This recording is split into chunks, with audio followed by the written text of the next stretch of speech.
দেখো রেকর্ডিং এর মেসেজ গেছে, স্ক্রিন শেয়ার আছে তো? हाँ मैम, रिकॉर्डिंग में मैसेज कैसे? আচ্ছা। ठीक है, देखो आज हम लोग सबसे पहले ये वाला पॉइंट कंप्लीट करते। लास्ट दिन हम लोगों ने एसर्शन एंड रीजन कंप्लीट किया था, ठीक है। इस पीडीएफ में और एक पॉइंट भी था, दैट इज क्लासिफिकेशन। ये वाला नहीं कंप्लीट कर पाए थे, तो आज हम लोग क्लासिफिकेशन से स्टार्ट करेंगे। तो बहुत ही आसान सा चैप्टर है, ठीक है। क्लासिफिकेशन में क्या करना है, हमें क्लासिफाई करना है एक तरह का चीज। जैसे अगर चार चीज दिया हुआ है, जैसे मान लो दिया हुआ है मैंगो जो कि एक फ्रूट है, ठीक है। मैंगो दिया हुआ है, एप्पल दिया हुआ है, ठीक है, और ऑरेंज, ठीक है। और उसके साथ मान लो दिया हुआ है, यहाँ पर मान लो दिया हुआ है सपोज, क्या लिखे इसमें, ये सारे फ्रूट्स है।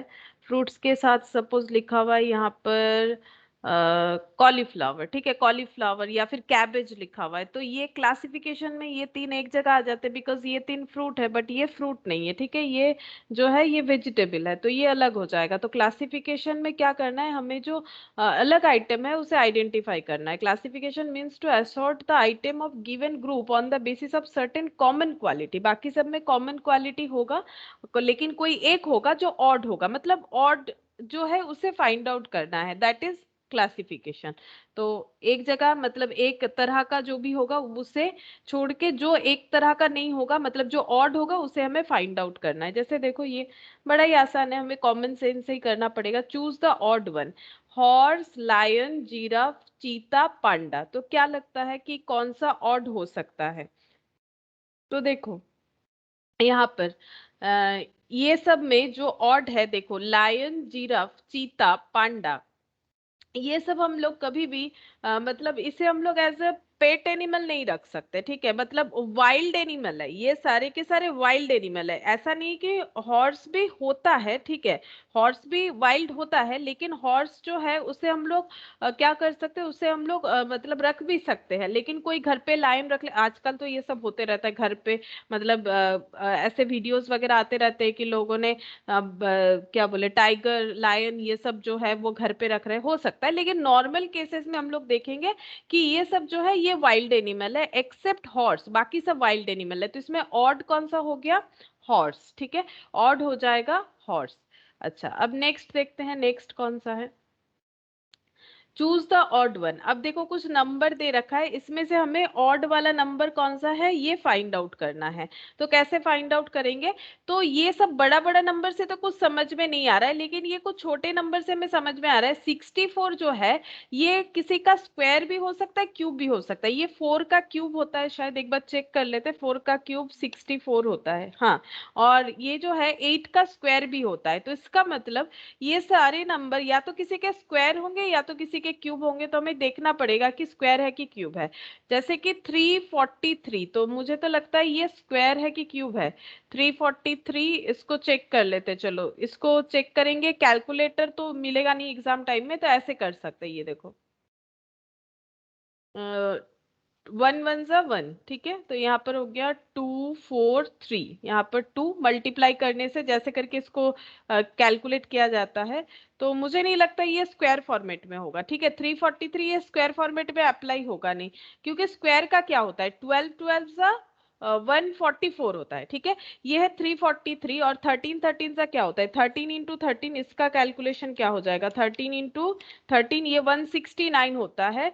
और अगर हम लोग 15 कर लेते हैं तो वो 2 2 5 होता है। तो ये 15 से भी आगे जाना चाहिए, अगर स्क्वायर ही होगा तो 2 2 5, ये तो 343 है ना।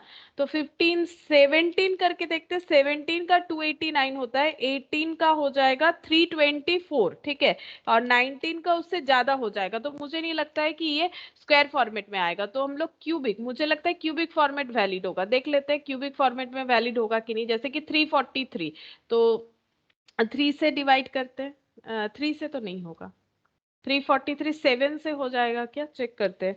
343 डिवाइडेड बाई 7, हाँ 7 से हो जाएगा 49। 9 और 7 7 जा 49 यानी 7 का क्यूब हो गया। तो ये 343 जो है ये 7 का क्यूब हो गया, ये 4 का क्यूब है। मतलब यहाँ पर एक नंबर को छोड़ के बाकी सभी क्यूबिक फॉर्म में होंगे। तो 1728 क्या ये क्यूबिक फॉर्म में जाएगा वो भी हमें चेक करना पड़ेगा।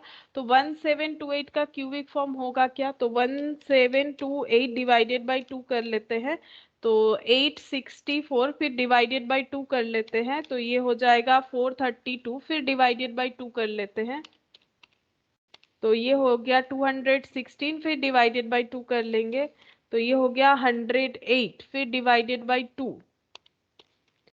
54, फिर से डिवाइडेड बाई 2 27, ठीक है। और ये 3 होने से 3 9 जा 27, 3 3 जा 3, तो ये तो मुझे नहीं लगता है कि क्यूबिक होगा क्या ये। परफेक्ट क्यूब कैसे होगा? ये सब तो 2 2 2 हो गया, 2 2 2 और यहाँ पर 3 2 3 हो रहा है। तो 2 2 जा 4 2 जा 8। अच्छा ये 4 का क्यूब 5 6 7 का क्यूब तो ये होता है। तो फिर ये अगर किसी का क्यूब भी होगा, क्योंकि ये तो क्यूब भी नहीं हो रहा है, ऐसे करके चेक करने से स्क्वायर भी नहीं हो रहा है, बेटर होगा कि हम लोग 7 का क्यूब 343 होता है। 8 का क्यूब देख लेते हैं, 8 8 जा 64 इंटू 8, 64 इंटू 8 में भी इतना नहीं आएगा। 8 9 9 जा 81 इंटू 9, नहीं ये भी नहीं होगा, पीछे 8 होना चाहिए ना। तो 9 नहीं होगा, 10 11, 11 का क्यूब देख लेते हैं, 11 का क्यूब देख लेते हैं, 11 में 1331 होगा। 12 देख लेते हैं, 12 का स्क्वायर में 144 इंटू 12, तो हाँ 12 का हो जाएगा। 12 इंटू 12 होता है 144, इंटू 12 करने से इतना ही आएगा। 12 4 सा 48, हाथ में बचा 4, 12 4 सा 48, 48 और 4 48 49 50 51 52 5, 12 1 सा 12, 12 और 5 ये 7 और यहाँ पर 1, हाँ तो ये 12 का क्यूब हो रहा है, ठीक है। तो ये इसमें भी 12 बन जाता हम लोगों का, तो 12 का क्यूब हो जाता, बट इसमें थोड़ा सा समझने में प्रॉब्लम हो रहा है, 7 की तरह इतना आसानी से नहीं हुआ ना।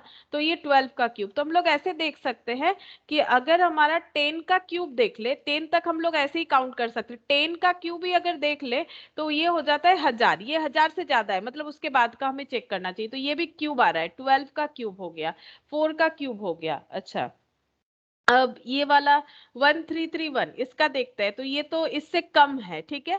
तो 1000 से ज्यादा होगा तो 11 पे चेक करके देख सकते हैं। तो 11 का क्यूब देख लेते हैं, 11 का क्यूब में 1331 होता है, 11 इंटू 11 होता है 121 इंटू 11, चेक करके देख सकते हैं ऐसे करके। 11 1 जा 11, 11 2 जा 22 और 1 यानी 22 हाँ 22 और 1 3, हाथ में बचा 2, 11 1 जा 11 और 2 हो गया 11 12 13, ठीक है। तो ये हो गया 11 का क्यूब, ठीक है, ये 12 का क्यूब ये। और ये 441 जो है ना ये किसी का क्यूब नहीं होगा। जैसे हम लोग देख सकते हैं कि अगर हम लोग 7 का क्यूब ही ले लेते हैं तो वो 343 हो जाता है, यानी 8 के क्यूब में हमें चेक करना चाहिए, 7 से ज्यादा मतलब 343 से ज्यादा है तो 8 का क्यूब चेक कर सकते हैं। तो 8 का क्यूब 8 इंटू 8 तो 64 होता है, 64 इंटू 8 512 होता है, ठीक है। इसका मतलब ये किसी का क्यूब नहीं होगा, ठीक है, क्योंकि 7 का क्यूब होगा नहीं, 7 का क्यूब 343 और ये इससे ज्यादा है तो 8 का क्यूब होना चाहिए, बट 8 का क्यूब में एक्स्ट्रा हो जा रहा है, तो इसका मतलब 441 जो है ये ऑड होगा। तो इस तरह से हम लोग चेक करके देख सकते हैं, तो 441 हमारा ऑड हो जाएगा क्लासिफिकेशन में। अच्छा उसके बाद देखो, अच्छा इसके बाद यहाँ पर चूज द ऑड वन। तो यहाँ पर क्या क्या बोला है देखो, आयरन, मरकरी, कॉपर, जिंक और एल्यूमिनियम, ठीक है। तो इसमें ऑड कौन सा है? तो अगर देखो ये सारे सॉलिड आइटम है, लाइक आयरन, ठीक है, कॉपर, जिंक, एल्यूमिनियम, ये सारे सॉलिड आइटम है एक्सेप्ट मरकरी, बाकी सब सॉलिड आइटम है। ये जो है ये लिक्विड फॉर्मेट में मिलता है, ठीक है। यानी ये जो थर्मोमीटर के अंदर रहता है, ठीक है, मरकरी ही रहता है। तो ये जो है मरकरी ये लिक्विड फॉर्मेट में मिलता है, ये मतलब ये सॉलिड आइटम नहीं होगा, बाकी सब जो है ये सॉलिड फॉर्म में हमें मिल जाएगा, इसीलिए ये ऑड हो जाएगा। यानी यहाँ पर मरकरी जो है ये हमारा आंसर हो जाएगा, ऑप्शन बी, ठीक है। ये देखो वही लिखा हुआ है, among all of the above only mercury is in liquid state at room temperature, ठीक है।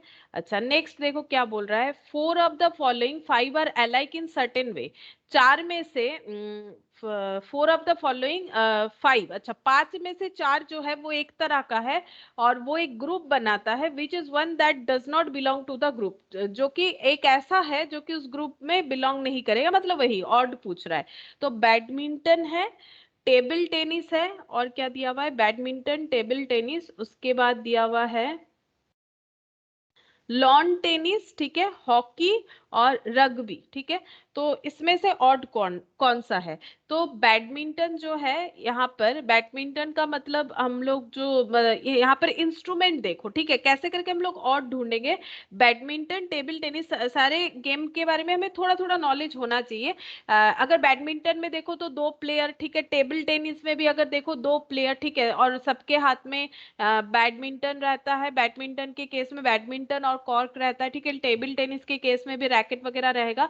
और लॉन टेनिस, इसमें भी 2 ही लोग होंगे। हॉकी में बहुत सारे लोग होते हैं, क्योंकि यहाँ पर लेकिन एक स्टिक होता है हॉकी का और एक बॉल रहता है, ठीक है। और रग्बी जो है, इसमें गेम खेलने के लिए एक ही इंस्ट्रूमेंट होता है, दैट इज वो रग्बी बॉल जो है वो होता है, ठीक है। बाकी सारे गेम में देखो 2-2 इंस्ट्रूमेंट होगा, ठीक है, एक मतलब रैकेट और एक बॉल या कॉर्क जो भी हो, लेकिन बाकी सारे केसेस में जो है 2-2 चीज रहेगा एक्सेप्ट रग्बी। तो वही लिखा है देखो, only sport rugby contains a single thing rugby, उस बॉल का नाम ही होता है rugby ball. All other contain 2 things, जैसे कि रैकेट बॉल, स्टिक बॉल, इस तरह से। जैसे हॉकी के केस में हॉकी स्टिक और उसका एक बॉल होगा, इसीलिए रग्बी जो है यहाँ पर ऑड हो जाएगा। और वैसे भी रग्बी को बोल रहे हैं कि ये कोई बॉल है नहीं, ठीक है, वो जिससे खेला जाता है वो बोल रहे हैं कि वो बॉल है नहीं। वैसे हम लोगों को वो इतना अगर नहीं भी पता है तो हम लोग इतना तो बता ही सकते हैं कि बाकी सब में देखो 2-2 इंस्ट्रूमेंट लगता है मैच को कंप्लीट करने में, बट रग्बी में नहीं लगेगा। नेक्स्ट देखते हैं, 4 of the following 5 are alike, ठीक है, 5 में से 4 एक जैसे हैं और एक ग्रुप बनाते हैं, कोई तो एक है जो कि इस ग्रुप में बिलोंग नहीं करेगा, कौन सा होगा आंसर?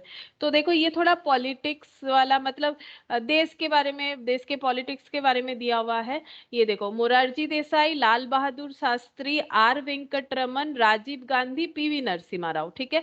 तो इसमें से कुछ ना हो, हमें इतना तो पता होगा कि पीवी नरसिम्हा राव जो है ये हमारे प्रधानमंत्री थे कभी, ठीक है। राजीव गांधी भी हमारे कभी प्रधानमंत्री थे, ठीक है। लाल बहादुर शास्त्री जो है वो भी हमारे प्रधानमंत्री थे, ठीक है।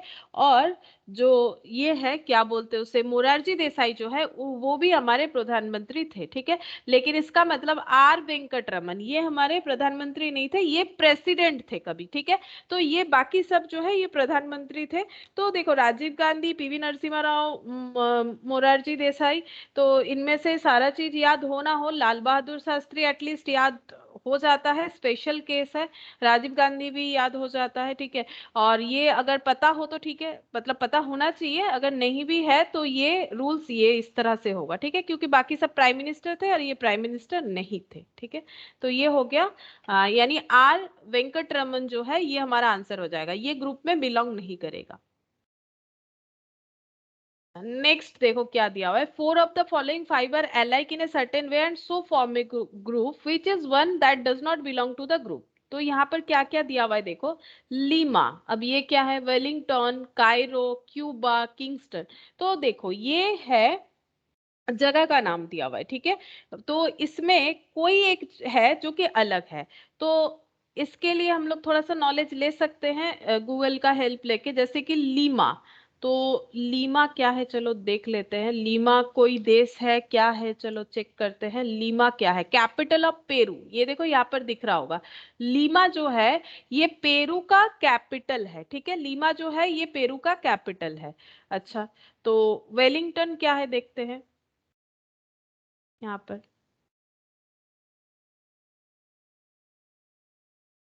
कैपिटल, अच्छा यहाँ पर ये देखो न्यूजीलैंड का, ठीक है, न्यूजीलैंड का है। तो ये है कैपिटल, कैपिटल ऑफ न्यूजीलैंड। इसका मतलब यहाँ पर 4 ऐसे मतलब जगह का नाम दिया हुआ है जो कि किसी देश का कैपिटल है, जैसे कि लीमा हम लोगों ने देखा पेरू का है, ठीक है। और ये जो है न्यूजीलैंड का है, ये सब कैपिटल है। तो कोई एक होगा जो कि कैपिटल नहीं है, चलो देखते हैं। कायरो, कायरो कहाँ का है, कैपिटल है कि क्या है, चलो देखते हैं कायरो। कैपिटल ऑफ इजिप्ट, ठीक है, ये इजिप्ट का यहाँ पर दिख रहा है कि ये इजिप्ट का कैपिटल है, तो ये भी कैपिटल है, तो ये तीनों तो एक ही ग्रुप में आएगा। अब बचा क्यूबा और किंगस्टन, देखते हैं क्यूबा क्या है। क्यूबा देख लो, क्यूबा जो है कंट्री, ठीक है, ये कंट्री है एक, ये कोई देश का कैपिटल नहीं, ये खुद ही एक देश है, ठीक है। तो इसका मतलब ऑड तो यही होगा, क्यूबा ही हमारा ऑड होगा, क्योंकि बाकी सब ये कोई देश नहीं है, ये तीनों देश नहीं है, ये देश का कैपिटल है, किसी ना किसी देश का कैपिटल है।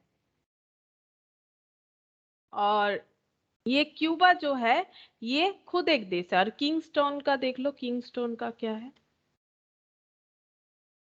मतलब कैपिटल होना चाहिए, हाँ,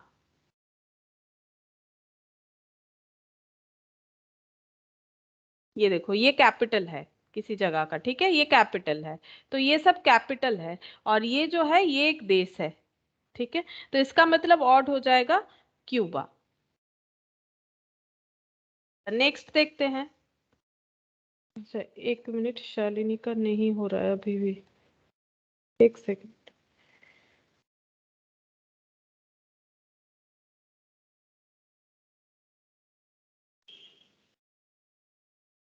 अच्छा ठीक है, उसका नेटवर्क इशू है, वो ज्वाइन नहीं कर पा रही है, ठीक है।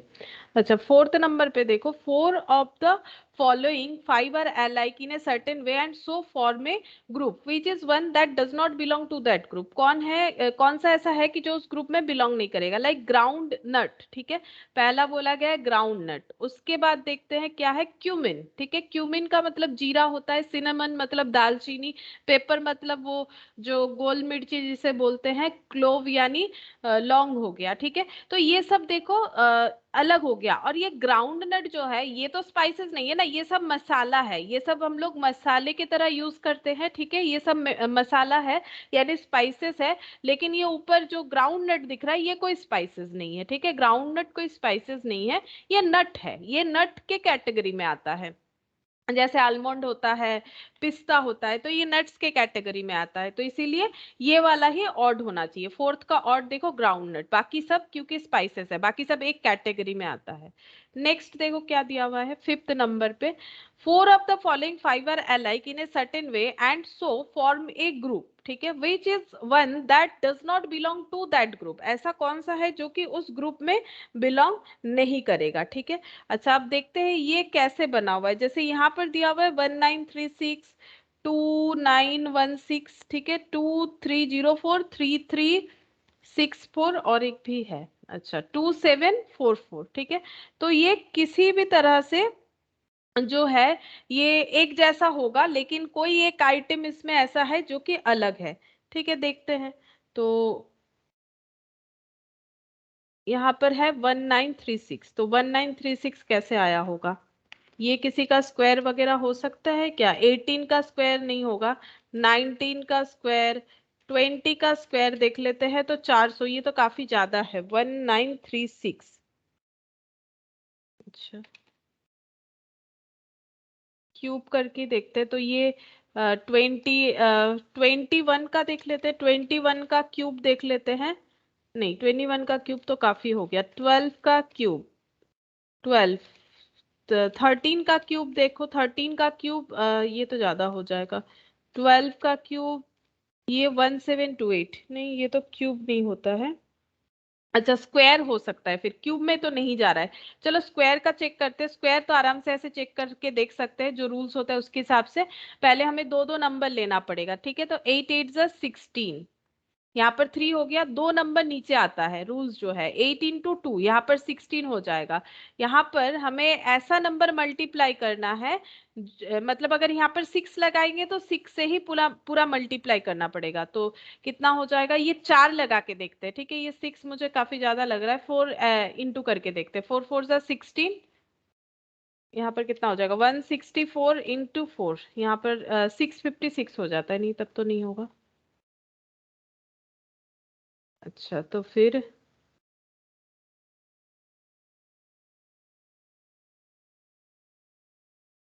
कितने का स्क्वायर हो जाएगा, 12 का स्क्वायर तो नहीं होगा, 144। अच्छा, 15 का स्क्वायर तो 225 होता है, 19 का स्क्वायर चेक करें 361, नहीं 22 का स्क्वायर नहीं, 23 का स्क्वायर नहीं,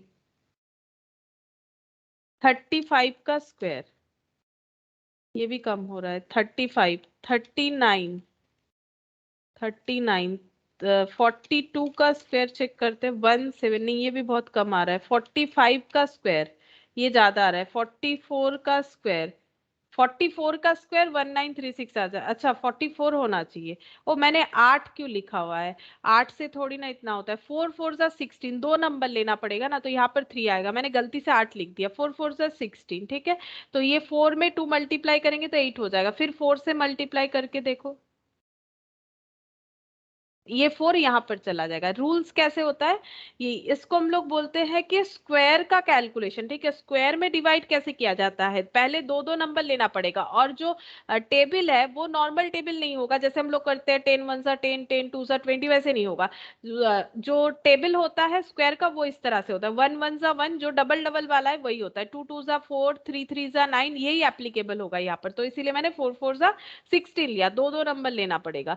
बचा 3, अब हमेशा दो नंबर नीचे आएगा, जैसे हम लोग नॉर्मल डिवाइडेशन में एक नंबर लाते हैं, दो नंबर नीचे आएगा नॉर्मल केसेस में, तो और यहाँ पर जो आएगा उसका डबल यहाँ पर लिखना पड़ेगा इंटू 2 करके, और यहाँ जितना मल्टीप्लाई होगा नीचे से भी उतना ही मल्टीप्लाई करना। ये 44 का स्क्वायर हो गया। अब इसमें भी चेक करके दिखाते हैं, 2916, तो ये हो जाएगा 5 5 सा 25, ये देखो यहाँ पर 4 आ गया, 16, ये 5 का डबल यहाँ पर लिखेंगे 10। 5 ही क्यों लिखा, क्योंकि 6 6 से 36 होगा, जो कि इसको क्रॉस कर जाएगा, तो नहीं लिख सकते, ठीक है। अब यहाँ पर 6 है तो कितना लाना चाहिए, 4 लिखने से हो जाएगा, 4 4 सा 16, 6, और ये हो गया 4, हाँ हो जाएगा, यहाँ पर लिख दिया 4, 54, ये जो है ये 54 का स्क्वायर हो जाएगा, ठीक है।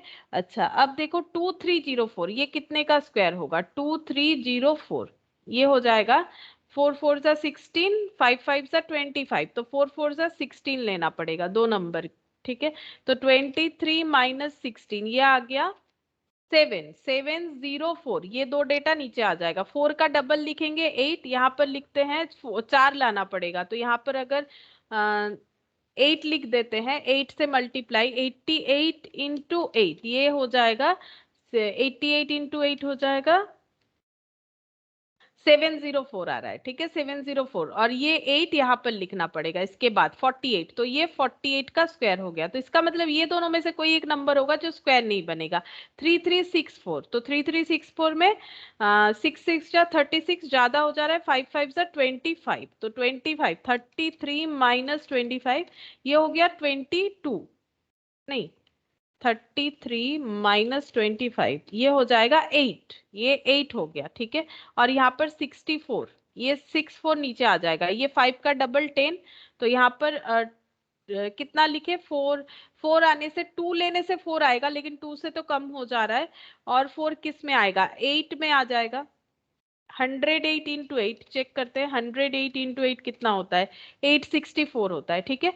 तो यहाँ पर भी 8 से मल्टीप्लाई करके 64, और ये 8 जो है यहाँ पर हो जाएगा, तो ये 58 का स्क्वायर हो गया। तो 2744 जरूर स्क्वायर नहीं होगा, देख लेते हैं, ये देखो 5 5 सा 25, तो यहाँ पर बचा 2, 44 नीचे आ गया, 5 का डबल 10, ठीक है।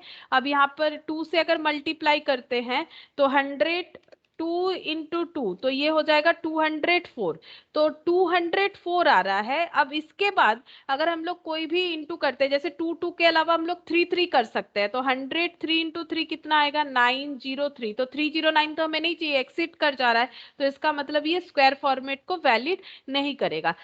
अभी अगर समझने के लिए कैलकुलेटर भी यूज करके देख सकते हैं, 1936 फिर स्क्वायर रूट लगा दो कैलकुलेटर के हेल्प में, एक्चुअली एग्जाम में कैलकुलेटर नहीं मिलेगा, इसीलिए हम बता रहे हैं कि ऐसे ही करके चेक करके देख सकते हैं हम लोग। तो 2744 यहाँ पर ऑड फिगर हो जाएगा, जिसका हम लोगों को मतलब स्क्वायर नहीं मिल रहा है, तो ऑड में हो जाएगा 2744, यही आंसर हो जाएगा ऑप्शन 5, ठीक है। यहाँ पर जिस तरह से दिया हुआ है ऑप्शन 5, यानी लास्ट वाला 5 का 5, ठीक है। अच्छा अब नेक्स्ट देखो, यहाँ पर क्या बोला है, 4 of the following 5 are alike in a certain way and so form a group. वही एक ही चीज बोला है, कोई एक होगा जो इसमें ऑड होगा। Butterfly, crow, pigeon, parrot, peacock, ठीक है। तो इसमें से अलग कौन सा है, तो इसमें से अलग हो जाएगा butterfly, crow, pigeon, parrot, peacock. तो ये सारे के सारे बर्ड्स है, ठीक है।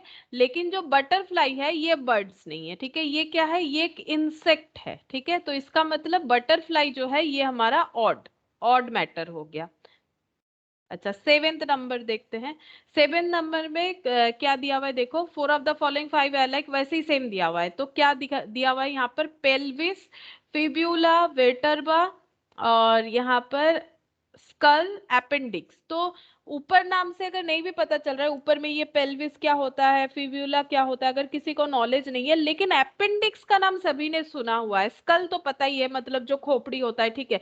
तो ये जो अपेंडिक्स है, ये नाम हम लोगों ने काफी सुना हुआ है कि हाँ उनका अपेंडिक्स बढ़ जाता है। एक्चुअली ये जो ऑर्गन है इसका कोई काम नहीं होता है ह्यूमन बॉडी में, लेकिन ये कभी कभी बढ़ जाता है, तो फिर इसका ऑपरेशन करना पड़ता है क्योंकि दर्द होता है। और कभी कभी ये अगर हम लोग ट्रीट ना करवाए तो ये पेट में, मतलब ये फट भी जाता है, तो ये बहुत मतलब जान भी ले सकता है। तो ट्रीटमेंट होना चाहिए अगर किसी को इसका प्रॉब्लम होता है। तो इससे पता चल रहा है ये जो डेटा दिया हुआ है ये ह्यूमन बॉडी के पार्ट से रिलेटेड डेटा दिया हुआ है, ठीक है।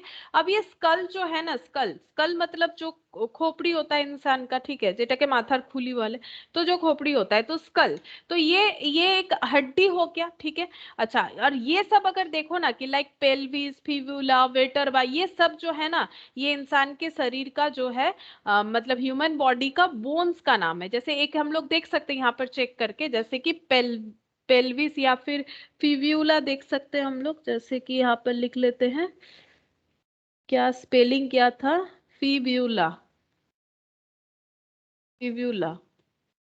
ये देखो फिब्यूला लिखने से ही फिब्यूला बोन बोल के दिखा रहा है, देखो फिब्यूला बोन, ठीक है। पैरों का ऐसा कुछ होगा, ठीक है। तो ये सारे बोन्स है। या फिर वेटरबा देख लो, ये भी कहीं ना कहीं का बोन होगा, वेटरबा। अच्छा, वेटरबा, ई, ERTERBA, ठीक है ना। अच्छा, कुछ अलग है स्पेलिंग, VERTEBRA, अच्छा VERTEBRA।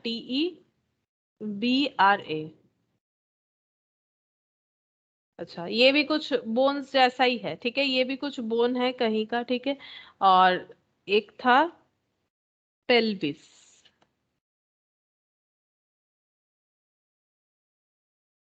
पेल्विस बोन, ठीक है। ये भी बोन है, देखो ये भी बोन है। ये कमर मतलब स्पाइन के नीचे का जो पोर्शन होता है, जहां पर स्पाइन खत्म होता है उसके बाद का पोर्शन होता है, ठीक है। तो ये हो गया। तो इससे हमें पता चल रहा है कि बाकी सारे बोन्स के नाम है, ठीक है। लेकिन ये जो है ना यहाँ पर अपेंडिक्स, ये कोई बोन नहीं है, ये एक ऑर्गन है, ठीक है। ये कोई बोन नहीं, मतलब बोन्स मतलब जो सॉलिड होता है, ठीक है। लेकिन ये अपेंडिक्स जो है ये ऑर्गन है, जैसे कि अपेंडिक्स ऑर्गन होता है, या फिर हम लोग का जो स्टोमक होता है वो भी ऑर्गन होता है। तो ये एक ऑर्गन है, इसीलिए ये अलग है। अच्छा, फिर नेक्स्ट देखो, ये काफी आसान सा पूछ रहा है कि इसमें से कौन सा अलग है। तो ginger, onion, beetroot, coriander, potato, ठीक है। अगर देखो तो ये सारे के सारे मट्टी के नीचे होता है। जिंजर मट्टी के नीचे होता है, अदरक, ऑनियन मट्टी के नीचे होता है, प्याज, बीटरूट ये भी मट्टी के नीचे होता है, पोटैटो ये भी मट्टी के नीचे होता है। सिर्फ कोरिएंडर जो है वो मट्टी के, वैसे तो पेड़ का एक हिस्सा मट्टी के नीचे मट्टी के ऊपर होता है, लेकिन यहाँ पर जो खाने वाला जो हिस्सा है, जैसे कि अदरक का जो हिस्सा हम लोग खाते हैं वो नीचे होता है। वैसे अदरक का पेड़ कैसे होता है, अदरक के पेड़ में भी पत्ता होता है, ठीक है, जो कि ऊपर ही रहता है, लेकिन नीचे का ये जो इसका जो रूट है ये बढ़ जाता है, इसी रूट को हम लोग कंज्यूम करते हैं, ठीक है। बेसिकली ये यहाँ पर हम लोग रूट को कंज्यूम कर रहे हैं, इसीलिए ये सारे जो देखो ये नीचे होता है मट्टी के, एक्सेप्ट कोरिएंडर जिसको हम लोग कंजम्पशन उसके नीचे का हिस्सा नहीं करते, पत्ता यानी उसके ऊपर का हिस्सा करते हैं। बाकी ये जो है ये मॉडिफाइड स्टेम है, ठीक है, कोरिएंडर जो है। अच्छा, नाइन्थ नंबर देखो क्या बोल रहा है, 4 of the following are alike, वही सेम चीज बोला है कि चार जो है वो एक जैसा है, बाकी एक कोई होगा जो अलग है। तो स्नेक, फ्रॉग, रैट, मोंगोस और टॉर्टोइज, ठीक है। तो इसमें हम लोग अलग कैसे देखें, तो टॉर्टोइज देखो ये सारे के सारे जो है, टॉर्टोइज हो गया, मोंगोज हो गया, रैट हो गया, फ्रॉग हो गया, स्नेक हो गया, ये इसमें स्नेक को छोड़ के कोई भी पॉइजनस नहीं है। अगर हम लोग ध्यान से देखें तो स्नेक जो है इसको छोड़ के बाकी कोई भी पॉइजनस नहीं है, ठीक है। मतलब ऐसा नहीं है कि इसमें पॉइजन, जैसे स्नेक का क्या होता है कि उसमें मतलब एक होता है कि पॉइजन बहुत ज्यादा होता है, एक कम होता है, तो सारे सांप काटने से किसी को कुछ हो जाएगा ऐसा बात नहीं है। जो ज्यादा पॉइजनस होते हैं वो काटने से प्रॉब्लम होता है, लेकिन पॉइजनस सभी होते हैं, कम या ज्यादा। एक्चुअली जो स्नेक का पॉइजन है वो तो एक्चुअली पॉइजन ही है, हाई प्रोटीन होता है, जो ह्यूमन बॉडी में जाने से हम लोग उसे मतलब उसको हम लोग अपने शरीर में ले नहीं पाते हैं, ठीक है। तो इसीलिए प्रॉब्लम क्रिएट होता है। तो यहाँ पर स्नेक के अलावा बाकी कोई भी ऐसा नहीं है जो कि पॉइजनस है, लाइक फ्रॉग, रैट, मोंगोज और टॉर्टोइज। तो इसीलिए स्नेक जो आइटम है यहाँ पर ये अलग हो जाएगा बाकी सबसे। Snake is only poisonous animal, वही बोला है, ठीक है। अच्छा, फिर नेक्स्ट क्वेश्चन नंबर 10। यहाँ पर देखो, 4 of the following five are alike, वही सेम चीज ही बोला है, चार एक जैसा होगा। अच्छा, यहाँ पर क्या क्या दिया हुआ है, Italy, Europe, Greece, Poland, Spain, ठीक है। इसमें से कौन सा अलग होगा, तो इटली, यूरोप, ग्रीस, पोलैंड और स्पेन, इसमें अगर देखो तो डिफरेंस जो आ जाएगा वो यूरोप, ठीक है। यूरोप के अलावा, ठीक है, बाकी सब जो है वो कंट्रीज है, ठीक है, बाकी सब कंट्रीज है। क्योंकि यूरोप जो है ये कंटिनेंट है, कंटिनेंट का मतलब होता है महादेश, ठीक है। हमारा कितना सारा महादेश है, एशिया, यूरोप, अफ्रीका, उत्तर अमेरिका, दक्षिण अमेरिका, ऑस्ट्रेलिया, ठीक है। तो ये ऑस्ट्रेलिया या फिर ओशियानिया, ठीक है। तो ये यूरोप जो है ये हमारा कंटिनेंट हो गया, बाकी कोई भी इनमें से कंटिनेंट नहीं है। अभी तो मैंने रीड करके बोला ना, एशिया, यूरोप, अफ्रीका, उत्तर अमेरिका, दक्षिण अमेरिका, ऑस्ट्रेलिया एंड ऑस्ट्रेलिया और ओशियानिया, ठीक है। तो ये यूरोप जो है ये अलग हो जाएगा बाकी सब से, ठीक है। तो क्लासिफिकेशन का क्वेश्चन बस इतना ही है। देखो, क्लासिफिकेशन का मतलब यही होता है कि कोई भी जो ऑड है वो हमें फाइंड आउट करना है समझ के, ठीक है। तो यहाँ पर अलग अलग क्वेश्चन हो सकता है, लाइक बायोलॉजी रिलेटेड क्वेश्चन हो सकता है, कुछ जीके रिलेटेड हो सकता है, पॉलिटिक्स रिलेटेड हो सकता है, कुछ भी हो सकता है, बस हमें समझना पड़ेगा और उस हिसाब से आंसर करना पड़ेगा। इसके लिए हमें थोड़ा, ये भी जीके बेस्ड ही है बोल सकते हो, जीके जो है वो थोड़ा अच्छा होना चाहिए, ठीक है। तो ये वाला देखो कंप्लीट हो गया, ये वाला पीडीएफ, और इसके ऊपर का जो था एसर्शन एंड रीजनिंग, ये हम लोगों ने लास्ट दिन कर लिया था। तो ये पीडीएफ हम बंद कर देते हैं। नेक्स्ट देखो, नेक्स्ट कौन सा करेंगे, ये वाला। नेक्स्ट हम लोग करेंगे स्टेटमेंट एंड एजम्पशन, ये वाला करेंगे, ठीक है। तो इसको स्टार्ट करते हैं, स्टेटमेंट एंड एजम्पशन। अच्छा, तो यहाँ पर क्या होगा, देखो हम लोग को हर एक क्वेश्चन में एक स्टेटमेंट दिया हुआ रहेगा और उसका दो एजम्पशन दिया हुआ रहेगा। एक सिचुएशन हो रहा है, ठीक है, दैट इज द स्टेटमेंट, ऐसा ऐसा हो रहा है। अब उसका एजम्पशन, उसका रीजन, ठीक है, इस वजह से हो रहा है। एजम्पशन 1 और एजम्पशन 2, हमें ये बताना पड़ेगा कि कौन सा एजम्पशन सबसे ज्यादा सही है। If only assumption 1 is implicit, सिर्फ और सिर्फ पहला एजम्पशन सही है, मतलब ज्यादा सही है, करीब कौन सा है। if only assumption 2 is implicit, if either 1 or 2 implicit, मतलब या तो 1 या तो 2, दोनों ही सही है। neither 1 nor 2, ना तो 1 ना तो 2 सही है। if both 1 and 2 are implicit, दोनों ही सही है। तो ये ऐसा हमें क्वेश्चन दिया हुआ रहेगा, ठीक है। आंसर्स जो है वो इस तरह से दिए हुए रहेंगे और हमें आंसर जो है वो चूज करना पड़ेगा। तो कैसे रहेगा question, in each question below is given A statement, एक स्टेटमेंट दिया हुआ रहेगा जिसमें दो एजम्पशन दिया रहेगा, followed by two assumption, assumption 1 and assumption 2. You have to consider the statement and the following assumption and decide which of the assumption is implicit, कौन सा assumption जो है वो ज्यादा सही है। मतलब सुन के पढ़ के समझना पड़ेगा कि कौन सा ज्यादा हमें ठीक लग रहा है, ठीक है। तो हमें अपना लॉजिक लगा के सोचना पड़ेगा कि ऐसा बोला हुआ है तो क्यों बोला हुआ है, ठीक है। तो पहला देखो question, you are hereby appointed as a programmer with a provision period of 1 year, एक साल के लिए provision period में as a programmer appointment हुआ है, ठीक है।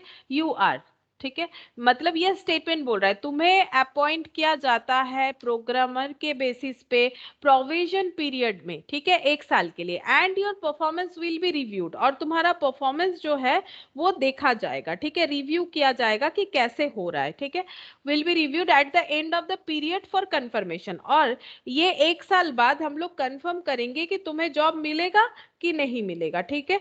और ये कैसे होगा, ये देखो यहाँ पर बोल रहा है पीरियड फॉर कंफर्मेशन, कंफर्मेशन का मतलब 1 साल बाद बताना भी तो पड़ेगा कि जॉब मिल रहा है कि नहीं मिल रहा है, ये मतलब कितना मतलब सही जो है वो बताना पड़ेगा। और प्रोविजन पीरियड मतलब जो एग्जाम पीरियड है बोल सकते हैं, ठीक है, कि हम लोगों का एक एग्जाम जैसा चलेगा 1 साल तक कि हम लोग एज ए प्रोग्रामर सही है कि नहीं है। ये लाइन है एक, कहीं पर ये स्टेटमेंट आया था, कहां पर आया था, a line in a appointment letter, किसी के अपॉइंटमेंट लेटर में ये लाइन लिखा हुआ है कि you are hereby appointed as a programmer with a provision period of 1 year, 1 साल के लिए, मतलब चेकिंग पीरियड, ठीक है, कंफर्मेशन नहीं है कि जॉब मिल जाएगा, and your performance will be reviewed at the end of the period for confirmation, और जब पीरियड खत्म हो जाएगा तो हम लोग उसको रिव्यू करके कंफर्म कर देंगे, मतलब वही जॉब मिलेगा कि नहीं मिलेगा। ऐसा उन्होंने क्यों बोला होगा, हमारा एजम्पशन क्या है, तो देखो क्या क्या दे रखा है, ऐसा उन्होंने क्यों बोला होगा।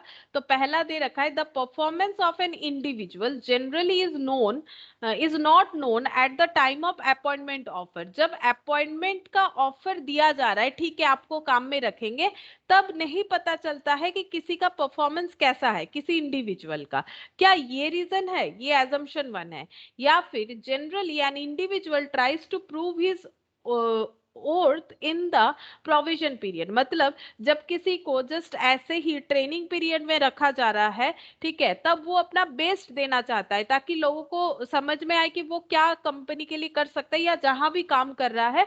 और क्योंकि जॉब नहीं मिलता है तब लोगों का कोशिश जो है वो बहुत ज्यादा रहता है। बहुत कम ही लोग होते हैं कि जॉब मिलने के बाद भी सेम अमाउंट में कोशिश करते हैं, स्पेशली प्राइवेट सेक्टर में फिर भी चलेगा, लेकिन देखा जाता है कि नॉर्मली हमारा जो इनथू बिफोर जॉब होता है वो आफ्टर जॉब उतना नहीं होता है, ठीक है। इसीलिए ये लाइन लिखा गया है कि generally an individual tries to prove his worth in the provision period. तो क्या ये दोनों एजम्पशन सही है, मतलब ये हम लोग को अपने नॉलेज से, नॉलेज मतलब अपने जेनर में जो फील हो रहा है उसके हिसाब से बोलना है, इसका कोई रूल्स रेगुलेशंस नहीं है कि हम बताएं कि इस रूल्स के हिसाब से चलेगा। तो देखो यहाँ पर बोल रहा है कि एक अपॉइंटमेंट लेटर में ऐसा लिखा हुआ था, और इसका रीजन ये हो सकता है, एजम्पशन क्यों उन्होंने ऐसा लिखा, उसके लिए दो एजम्पशन दिया है कि सोच रहे हैं कि अच्छा ऐसा क्यों बोला। तो मुझे दोनों एजम्पशन ही सही लग रहा है, क्योंकि देखो जब किसी को अपॉइंट करेंगे तो कैसे पता चलेगा कि वो कितना परफॉर्मेंस दे सकता है, ठीक है, उसका अच्छा क्वालिफिकेशन है, सब ठीक है, लेकिन क्वालिफिकेशन से तो परफॉर्मेंस हम लोग जज नहीं कर सकते, ठीक है। मान लो किसी के पास कुकिंग का बहुत मतलब या फिर कुकिंग का मान लो बहुत सारे सर्टिफिकेट वगैरह है, लेकिन वो कितने अच्छे तरीके से कर सकते वो जब तक काम नहीं करेंगे नहीं पता चलेगा, ठीक है। या फिर मान लो किसी के पास बहुत बड़ा बड़ा डिग्री है, सीए का, सीएस का, सीएमए का, वो तो पढ़ाई का डिग्री हो गया ना। अब कंपनी के लिए हम लोग कितना काम कर सकते हैं वो एक अलग अप्रोच हो जाता है, और पढ़ाई तब हम लोग वहां पर यूज करेंगे, अपना नॉलेज को वहां यूज करेंगे, लेकिन काम करने का जो प्रैक्टिकल लाइफ का तरीका है वो तो अलग होता है। तो ये ऑब्वियसली एक सही एजम्पशन है कि इसी वजह से उन्होंने बोला है कि अभी नहीं बताएंगे, 1 साल आपको परखने के बाद ही बताएंगे कि आपको ये काम मिलेगा कि नहीं मिलेगा। और ये इसीलिए बोला गया है क्योंकि एक इंडिविजुअल अपना पूरा मेहनत लगा देगा वो प्रोविजन पीरियड में ये दिखाने के लिए, समझाने के लिए वो क्या आउटपुट दे सकता है। तो यहाँ पर दोनों के दोनों एजम्पशन सही है। तो ओनली एजम्पशन 1 इज इम्प्लिसिट ये नहीं बोल सकते, ओनली 2 इम्प्लिसिट ये भी नहीं बोल सकते, आइदर 1 और 2 नहीं ऐसा भी नहीं बोल सकते, नाइदर 1 और 2 नहीं, बोथ 1 एंड 2 आर इम्प्लिसिट, तो ऑप्शन ई हो जाएगा आंसर। नेक्स्ट देखो यहाँ पर स्टेटमेंट क्या दिया हुआ है, it is desirable to put the child in school at the age of 5 और सो। नॉर्मली ये देखा गया है कि पेरेंट्स ये चाहते हैं, ठीक है, डिजायरेबल कि एक छोटे बच्चे को स्कूल में 5 या उससे ज्यादा, ठीक है, 5 और सो, मतलब ऐसे एज में एक बच्चे को स्कूल में एडमिशन कर दिया जाए, ऐसा डिजायरेबल होता है नॉर्मली। ऐसा क्यों होता है, at that age child reaches appropriate level of development and is ready to learn. The school do not admit children after 6 years of age. तो ये तो बिल्कुल मुझे गलत लग रहा है, क्योंकि कोई बच्चा 5 साल में एडमिशन लेता है तो इसका मतलब ये थोड़ी ना है कि 6 साल में उसे एडमिशन नहीं मिलेगा। अगर मान लो किसी ने 5 साल में स्कूल में एडमिशन नहीं लिया तो नहीं लिया, 6 साल में लेगा, ठीक है। तो कभी कभी 5 से कम भी हो सकता है, 5 और 100 बोला है ना, तो 5 और 5 से ज्यादा हो जाता है। तो ये तो कोई बात नहीं हुआ, 5 साल में एडमिशन करवाना पड़ेगा। पहला बात है कि स्टेटमेंट हमारा ऐसा है ही नहीं, ठीक है। और अगर सिर्फ 5 बोल के भी फुल स्टॉप दे देता तो ऐसा कभी नहीं होता है कि हाँ 6 साल हो जाएगा तो बच्चे को स्कूल में एडमिशन नहीं मिलेगा। ऐसा कोई एजम्पशन हमें लगाना ही नहीं चाहिए, क्योंकि रियल लाइफ में ऐसा कुछ होता नहीं है। The school do not admit children after 6 years of age, ना तो रियल लाइफ में ऐसा होता है, ना तो हमारा स्टेटमेंट ऐसे हमें बोल रहा है। क्योंकि 5 और 100 मतलब बच्चे को स्कूल में डालने का जो सही टाइम है वो बोल रहा है स्टेटमेंट के हिसाब से 5 या 5 से ज्यादा। तो ये कैसा बात हुआ कि 6 साल में नहीं लेंगे, नहीं, ये तो गलत बात है। अब देख लेते, मतलब स्टेटमेंट 2 जो है ये हमारा इम्प्लिसिट नहीं है। एजम्पशन 2 जो है, एजम्पशन 1 देखो क्या बोल रहा है, at that age the child reaches appropriate level of development and ready to learn. हाँ, ये एजम्पशन हो सकता है कि उस एज में बच्चे को एक सीखने का जो मतलब उसका दिमाग जो है रेडी हो जाता है कि वो सीख सकता है। तो ये स्टेटमेंट 1 जो है वो सही है। तो ओनली एजम्पशन 1 इज इम्प्लिसिट, यानी ऑप्शन ए हमारा आंसर होना चाहिए। हाँ देखो, ऑप्शन ए ही आंसर है और इसी वजह से ऑप्शन ए हमारा आंसर होगा। फिर नेक्स्ट स्टेटमेंट देखो क्या बोला है, in order to bring punctuality in our office. Office में पंचुअलिटी यानी टाइम पे काम, पंचुअलिटी का मतलब होता है टाइम पे काम करने के लिए या फिर before time. Punctuality in our office we must provide convenience allowance to our employees in charge of a company tells personal manager, ठीक है।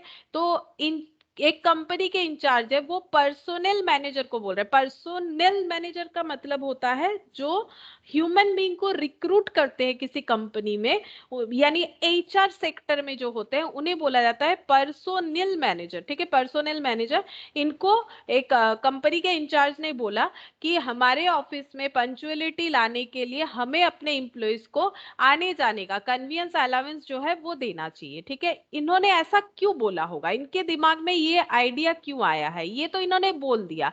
अब एजम्पशन, ऐसा इन्होंने क्यों बोला, इसीलिए बोला होगा कि convenience allowance will not help in bringing punctuality, ये तो बिल्कुल कॉन्ट्राडिक्टेड हो गया। कन्वीनियंस अलाउंस देंगे तो पंचुअलिटी ऑब्वियसली आएगा। अगर हम लोग अपने एम्प्लॉय को बोलेंगे आपका जाने आने का भाड़ा जो है वो हम लोग मतलब या तो उसमें आपका अगर जितना खर्चा हो रहा है उसमें एक हिस्सा कंपनी देगी या फ्री में होगा, जो भी हो अलाउंस, ठीक है।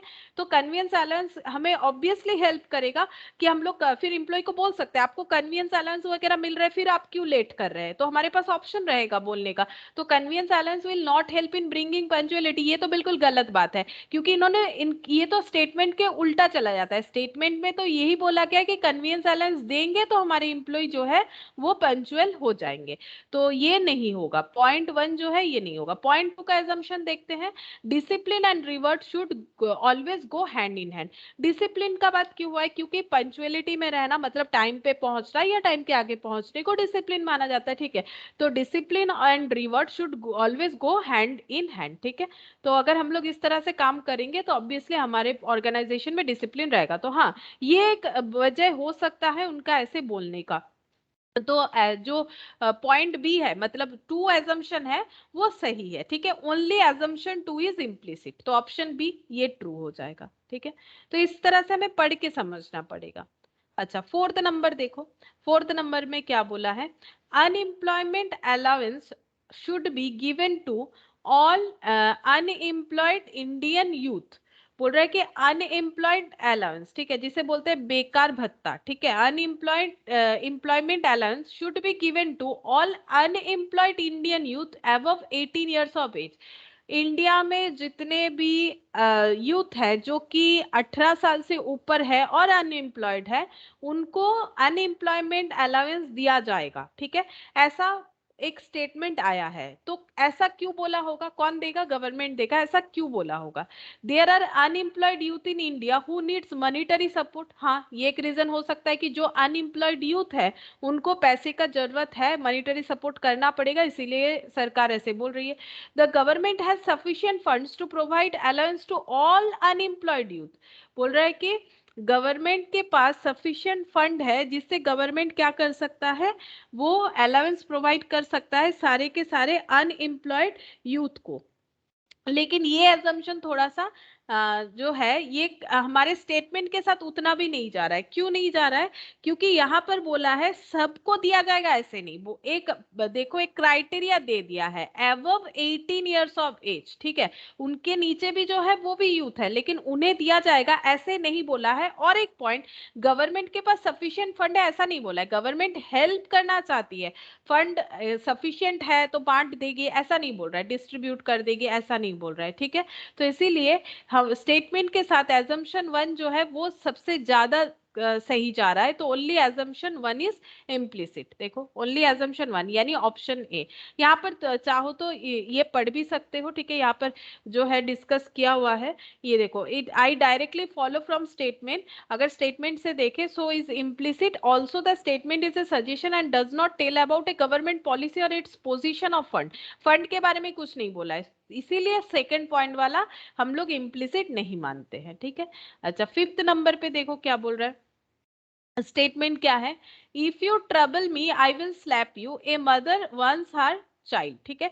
एक माँ जो है अपने बच्चे को बोल रही है कि अगर तुम मुझे और डिस्टर्ब करोगे और मुझे ट्रबल में मतलब ट्रबल दोगे तो हम तुम्हें अब एक थप्पड़ देंगे, ठीक है, आई विल स्लैप यू। तो ये उन्होंने क्यों कहा होगा? तो एक सोचो कि एक माँ अपने बच्चे को ऐसा कब बोलेगी ताकि वो बदमाशी ना करे। ये पहला assumption हो सकता है। देखते क्या बोला है, with the warning the child may stop travelling her, all children are basically naughty. तो पहला वाला देखो, हम जो बोल रहे थे कि ऐसे बोलने से हो सकता है ना, कि बच्चा जो है वो बदमाशी करना बंद कर दे, तभी तो बोलते हैं, ठीक है। डांट क्यों लगाते, क्यों हमें डांटा जाता है, ठीक है, ऐसे डांट देते एक बार कि कम से कम चुप रहेगा। लेकिन सेकंड पॉइंट क्या बोल रहा है, all children are basically naughty, नहीं, ऐसा कोई एजम्पशन यहाँ पर बोला नहीं है कि सारे के सारे बच्चे बदमाश है इसीलिए बोला जा रहा है। इसके साथ तो कोई लिंक है ही नहीं। सारे बच्चे नॉटी होंगे ऐसा बात, ऐसा जरूरी नहीं है, ठीक है।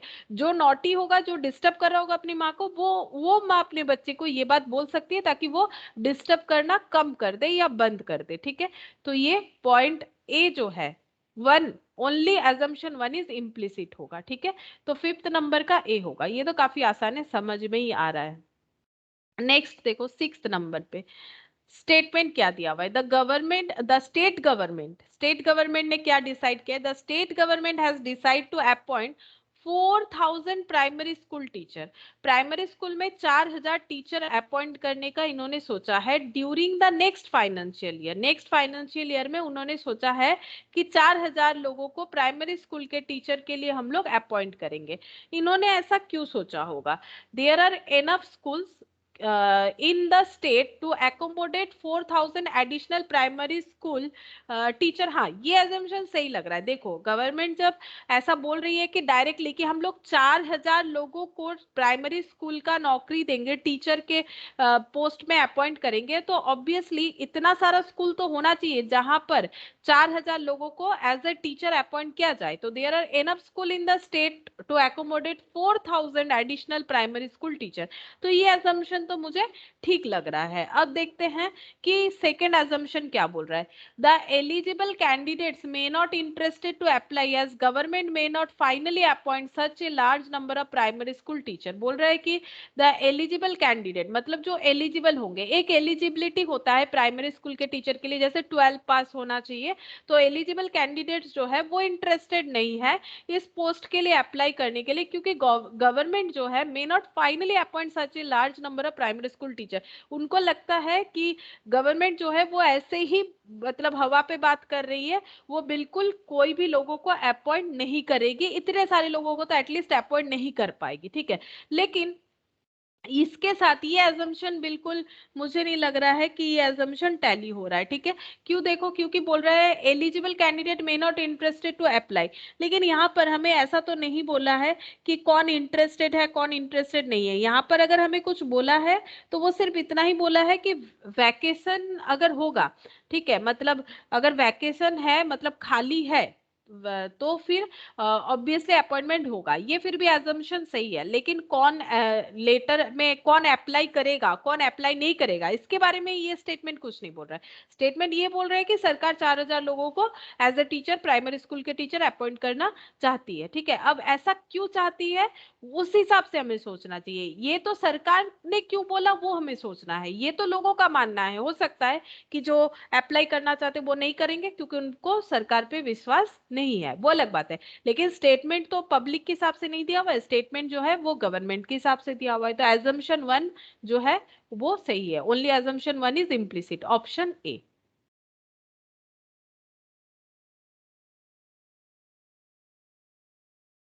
वैकेंसीज, ये देखो जो वैकेंसीज है, such decision as given in statement are taken only after taking the existing vacancies into the consideration, so implicit when second is not. तो वही वैकेंसी है तभी मिलेगा उसी हिसाब से। ठीक है, तो नेक्स्ट देखो, a warning in a train compartment, एक ट्रेन कंपार्टमेंट में एक वार्निंग दिया हुआ है to stop train pull chain. ये हम लोग नॉर्मली भी देख सकते हैं ट्रेन में जाने से कि ट्रेन को कहीं पर भी रोकने के लिए हम लोग चेन पुल कर सकते हैं, लेकिन ये ऐसे ही नहीं होता है। अगर कुछ एक्सीडेंट होने वाला है, कुछ स्पेशल कॉजेस है, तभी किया जाता है, ऐसे ही हम लोग नहीं कर सकते। ठीक है, पेनल्टी फॉर इम्प्रॉपर यूज ₹500। अगर कोई फालतू में इसको यूज करेगा, इम्प्रॉपर यूज करेगा, तो पेनल्टी लग जाएगा ₹500 का। एजम्पशन है, ऐसा क्यों लिखा हुआ है कि ट्रेन को रोकने के लिए चेन पुल कीजिए बट इम्प्रॉपर यूज के लिए ₹500 फाइन दीजिए, ऐसा क्यों लिखा हुआ है? ऐसा इसीलिए लिखा हुआ होगा, some people misuses the alarm chain. ये तो बिल्कुल सही बात है।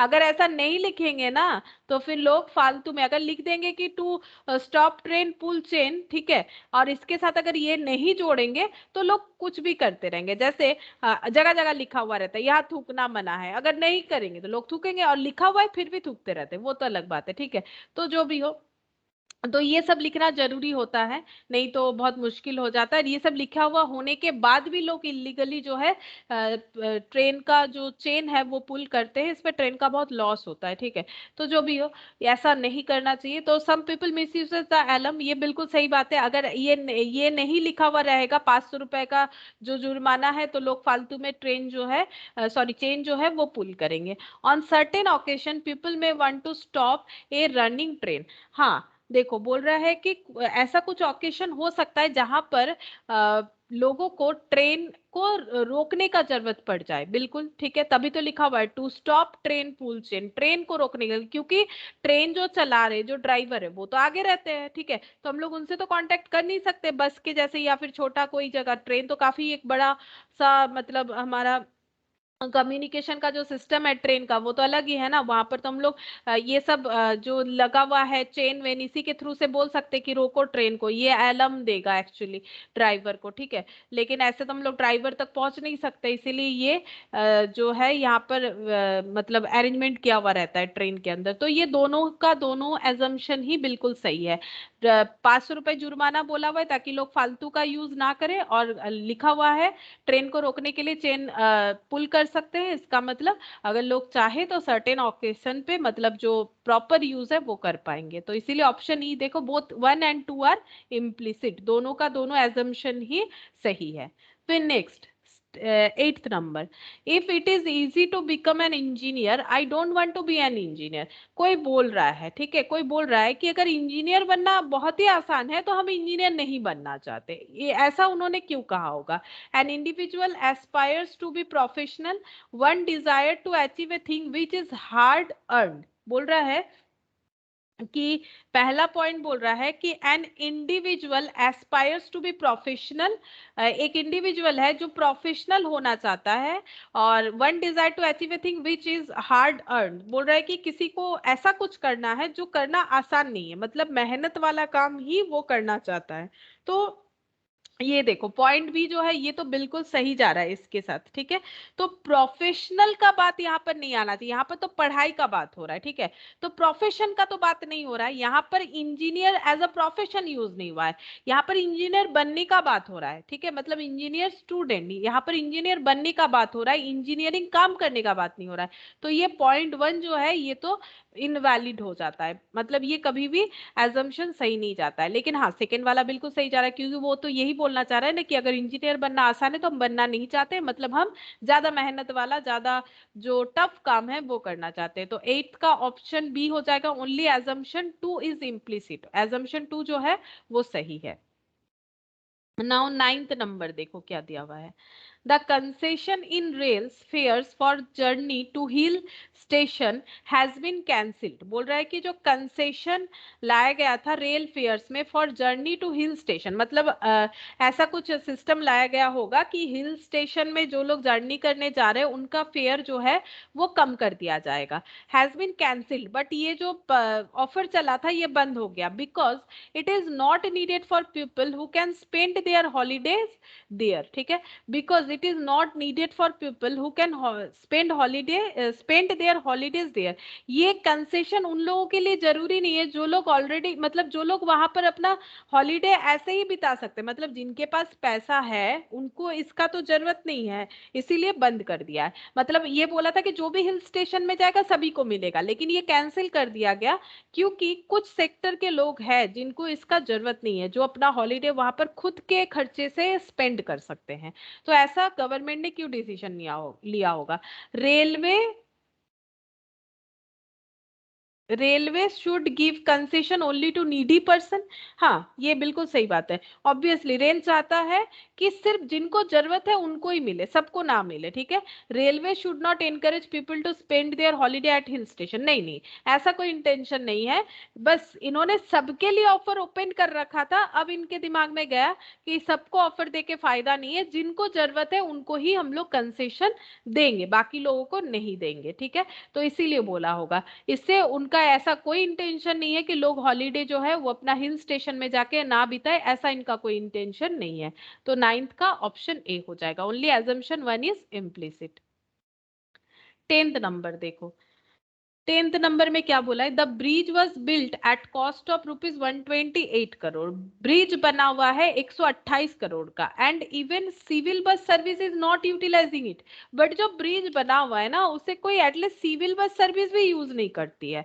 What a pity to see it grossly under utilise. बोल रहे हैं कि 128 करोड़ का पैसा लगा के ब्रिज बना दिया गया। ठीक है, तो ये किसका पैसा है, ये नॉर्मल हमारे जो लोग हैं, जनता का पैसा है। जनता जो टैक्स भरती उसी से तो सरकार अपना जो हमें सुविधाएं देती है, सड़क का, बाकी सारी चीजों का। तो यहाँ पर ब्रिज का बात हो रहा है। तो 128 करोड़ का ब्रिज तो बन चुका है, लेकिन ये देख के दुख लगता है कि इसका कोई यूटिलाइजेशन ही नहीं है। इवन कोई बस वाला भी यहाँ से जाना आना नहीं करता है, सिविल बस भी। ठीक है, तो इस citizens views on a new flyover linking east and west side of a suburb.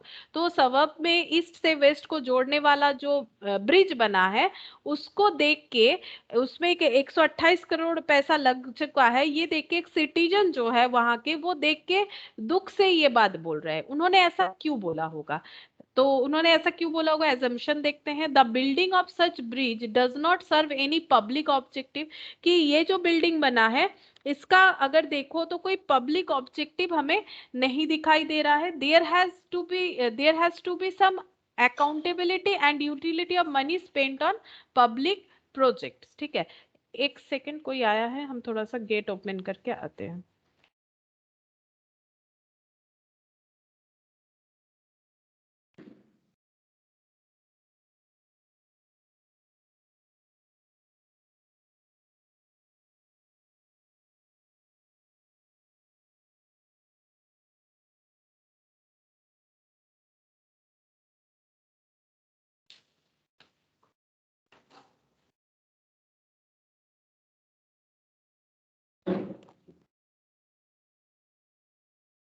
हाँ, तो देखो क्या बोल रहा है, the building of such bridge does not serve any public objective. तो बोल रहा है कि ऐसा बिल्डिंग बना के पब्लिक को हम लोग सर्व नहीं कर सकते हैं।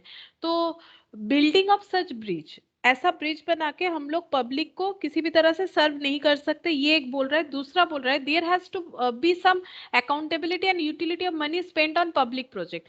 तो देखो ये पॉइंट नंबर 2 तो बिल्कुल सही बोल रहा है कि उनको दुख किस बात का है कि पैसा जो उन्होंने लगाया पब्लिक प्रोजेक्ट पे, उसका अकाउंटेबिलिटी भी करना चाहिए, उसका यूटिलिटी भी करना चाहिए। इतना पैसा जो लगाया गया है तो उसका अगर कोई यूटिलाइजेशन नहीं है तो मतलब गलत जगह पे ब्रिज बना है, यहाँ पर मत बनाओ, ठीक है।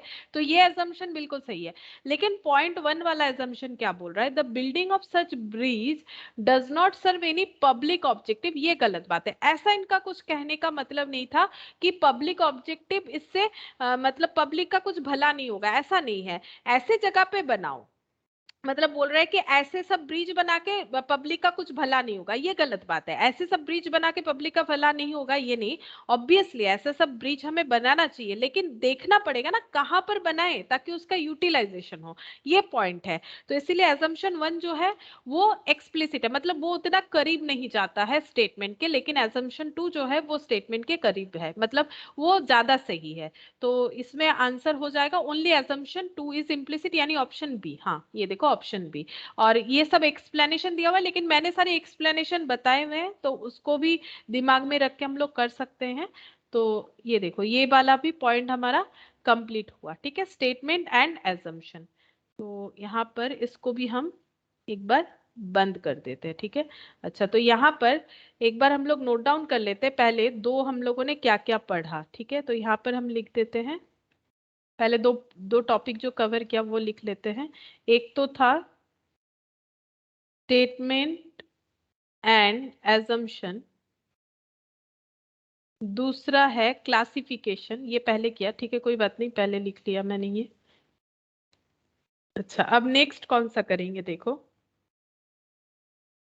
नेक्स्ट है यहाँ पर एनालिटिकल रीजनिंग, ठीक है। एनालिटिकल रीजनिंग में दो तरह का रीजनिंग हमें देखना पड़ेगा। एक हो जाएगा ये थिंकिंग अप्रोच, ठीक है। ये एक बार हम जस्ट बोलेंगे कि घर पे देखने के लिए, यहाँ पर क्या बोला है, फिर हम सिखाएंगे कि इसको किस तरह से किया जाता है, ये उतना आता नहीं है फिर भी ठीक है।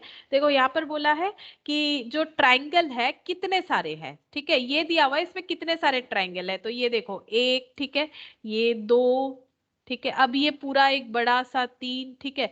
तो इस तरह से, लेकिन इसमें बहुत कंफ्यूजन हो जाता है कैलकुलेट करते हुए, तो इसमें कुछ ट्रिक्स होता है। और इसके साथ साथ देखो हम लोग क्या कर सकते हैं, इसमें नंबरिंग कर सकते हैं, ठीक है। नंबरिंग करके हम लोग बोल सकते हैं कि कौन कौन सा है, जैसे यहाँ पर देखो A B C D E F, जहां जहां कट हुआ है वहां वहां अगर हम लोग नंबरिंग कर दे तो हमारे लिए आसान हो जाएगा ये देख, ये समझना कि कितने सारे यहाँ पर ट्रायंगल है, ठीक है।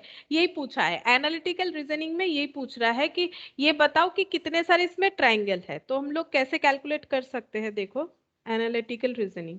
अच्छा तो इसमें देखो यहाँ पर एक चीज देखो, अगर ऐसे करके ये एक ट्रायंगल है, इसमें ऐसे कर दो ये तीन ट्रायंगल बन जाएगा, क्यों, ये एक ट्रायंगल, ये एक ट्रायंगल और ये बड़ा सा, मतलब मेरे कहने का मतलब ये हो गया, ये एक ट्रायंगल है, अगर इसको हम लोग ऐसे करके स्प्लिट करते हैं तो ओवरऑल इसमें कितने सारे ट्रायंगल है अगर ये बताना पड़े, तो ये देखो ये एक ट्रायंगल है, ये एक ट्रायंगल है दो, और ये पूरा एक ट्रायंगल तीन, ठीक है। तो इसको हम लोग अगर किसी भी ट्रायंगल को हम लोग ऐसे करके ऐसे लिख देते हैं तो हम लोग को ऐसे नंबरिंग करना चाहिए 1 2, फिर ऐड कर दो 1 + 2 3 हो गया, तो इससे पता चल जाएगा कि यहाँ पर तीन ट्रायंगल है, ठीक है। तो इस तरीके का कुछ ट्रिक्स होता है जिससे हम लोग कैलकुलेट कर सकते हैं, लेकिन मतलब हम लोग चाहे तो यहाँ पर नंबरिंग करके भी कैलकुलेट कर सकते हैं, जैसे कि ए बी सी डी करके हम लोग चेक करके देख सकते हैं कि कितने सारे यहाँ पर ट्रायंगल है। अच्छा अब देखो चेक करते कितने सारे ट्रायंगल है, ये देखो ये एक, ये अगर ऐसे करके हम लोग इसको यहाँ पर लिख लेते, ठीक है, ऐसे करके अगर हम लोग देखें ये, तो इसमें तीन ट्रायंगल है 1 2 और ये पूरा 3, ठीक है, ये पूरा एक तीन ट्रायंगल हो गया। अच्छा अब सिमिलरली ऐसे करके अगर हम लोग इसको देखें, ऐसे ऐसे और ये ऐसे, ये अगर देखें तो ये भी तीन ट्रायंगल है, ठीक है, ये भी तीन ट्रायंगल है। अच्छा अब ये वाला, ये ऐसे करके देखो इसके ऊपर, ठीक है, ये भी तीन ट्रायंगल हो जाएगा, एक दो और ये पूरा तीन, ठीक है, तो ये भी तीन ट्रायंगल हो गया। अच्छा इसके अलावा भी और बहुत सारे ट्रायंगल है, कैसे देखो ये देखो ये छोटा सा, ये एक छोटा सा, ये पूरा बड़ा सा, ठीक है, ऐसे करके मैंने ये तीनों को अलग अलग दिखा दिया। मैंने किस तरह से ट्रायंगल को यहाँ पर दिखाया, एक तो मैंने ये वाला पोर्शन दिखा दिया, ठीक है, ठीक है, फिर ये वाला पोर्शन दिखा दिया, फिर ये वाला पोर्शन दिखा दिया। इसके अलावा भी ट्रायंगल कैसे पता कर सकते हैं, ऐसे करके तो हम लोगों ने 3 3 6 3 9 ट्रायंगल देख लिए। ठीक है, अब देखो ये एक ट्रायंगल है, ऐसे करके देखो, अब ऐसे करके भी तो देखना पड़ेगा ना, ये एक ट्रायंगल है, ये एक ट्रायंगल है, तो यहाँ पर एक और ये एक दो, ठीक है, यहाँ पर दो। सिमिलरली इधर से अगर देखें तो ये एक ट्रायंगल है और ये एक ट्रायंगल है, तो ये कितना हो गया, दो। तीन तीन छह तीन नौ, नौ 10 11 12 13, 13 हुआ।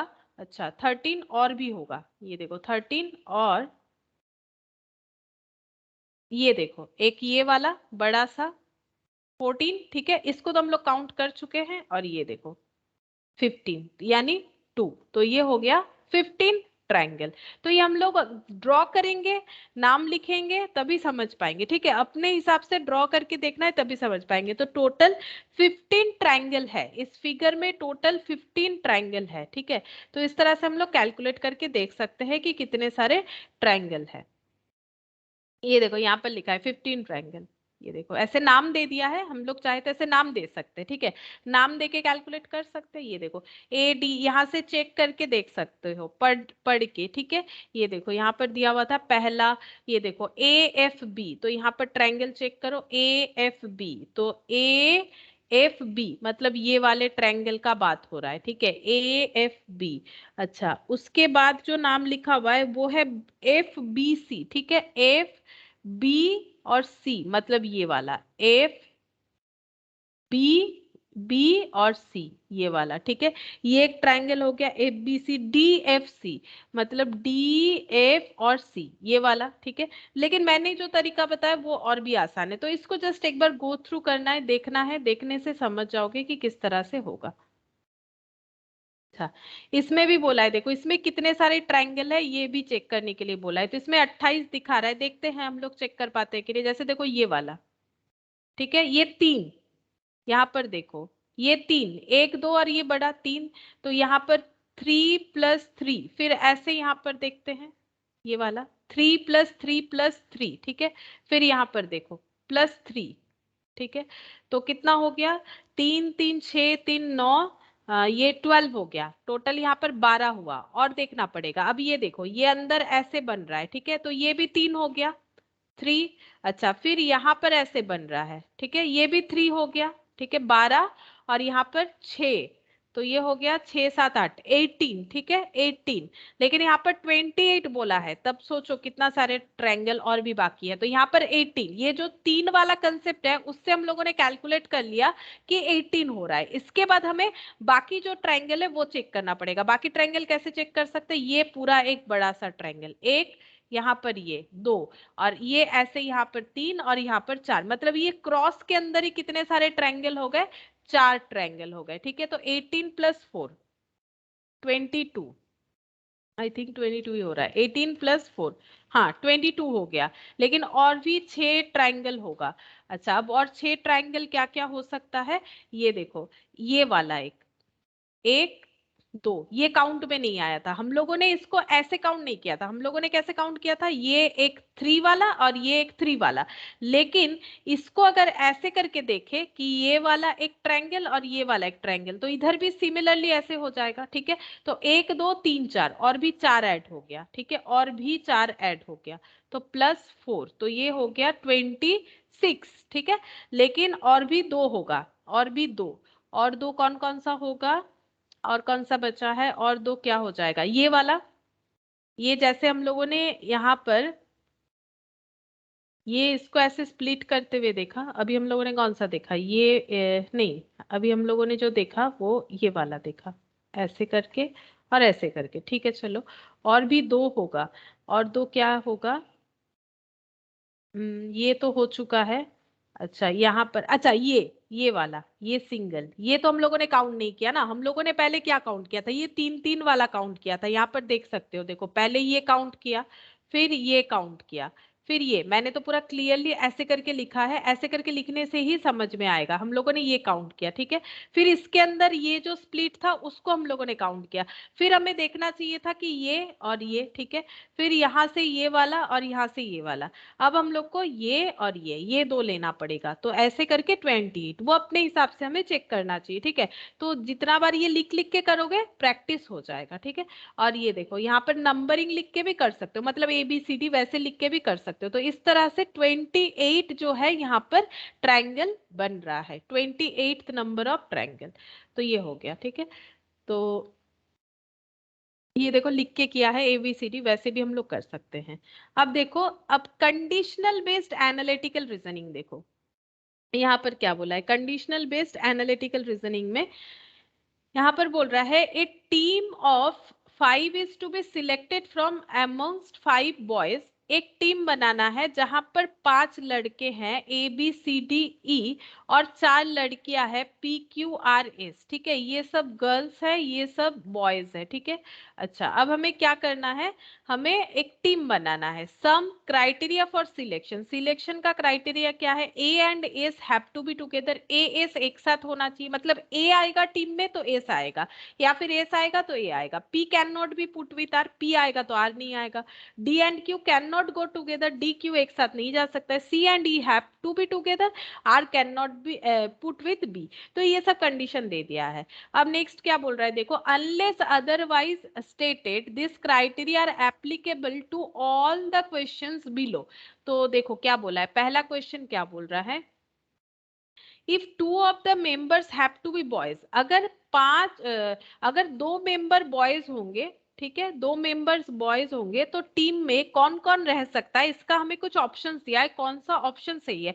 तो टीम में टोटल 5 लोग रखने हैं, 2 अगर बॉयज हो जाएंगे तो 3 गर्ल्स होने चाहिए, ठीक है, 3 गर्ल्स होनी चाहिए। तो हम लोग ऑप्शन से ही कर लेंगे। देखो पहला ऑप्शन क्या है, ABSPQ। तो ए कौन है, A B जो है ये तो बॉयज है। अब क्राइटेरिया देखो, A आने से एस आना चाहिए, तो अगर इसमें A है तो एस भी होना चाहिए। चलो A के साथ एस आ गया है, मतलब एक गर्ल एक बॉय हो गया। अच्छा, हमें नॉर्मली कितने बॉय रखने पड़ेंगे, 2 बॉय रखने पड़ेंगे, ठीक है। P can not be put with R, P आने से R नहीं आएगा, वो भी क्राइटेरिया फुलफिल हो गया।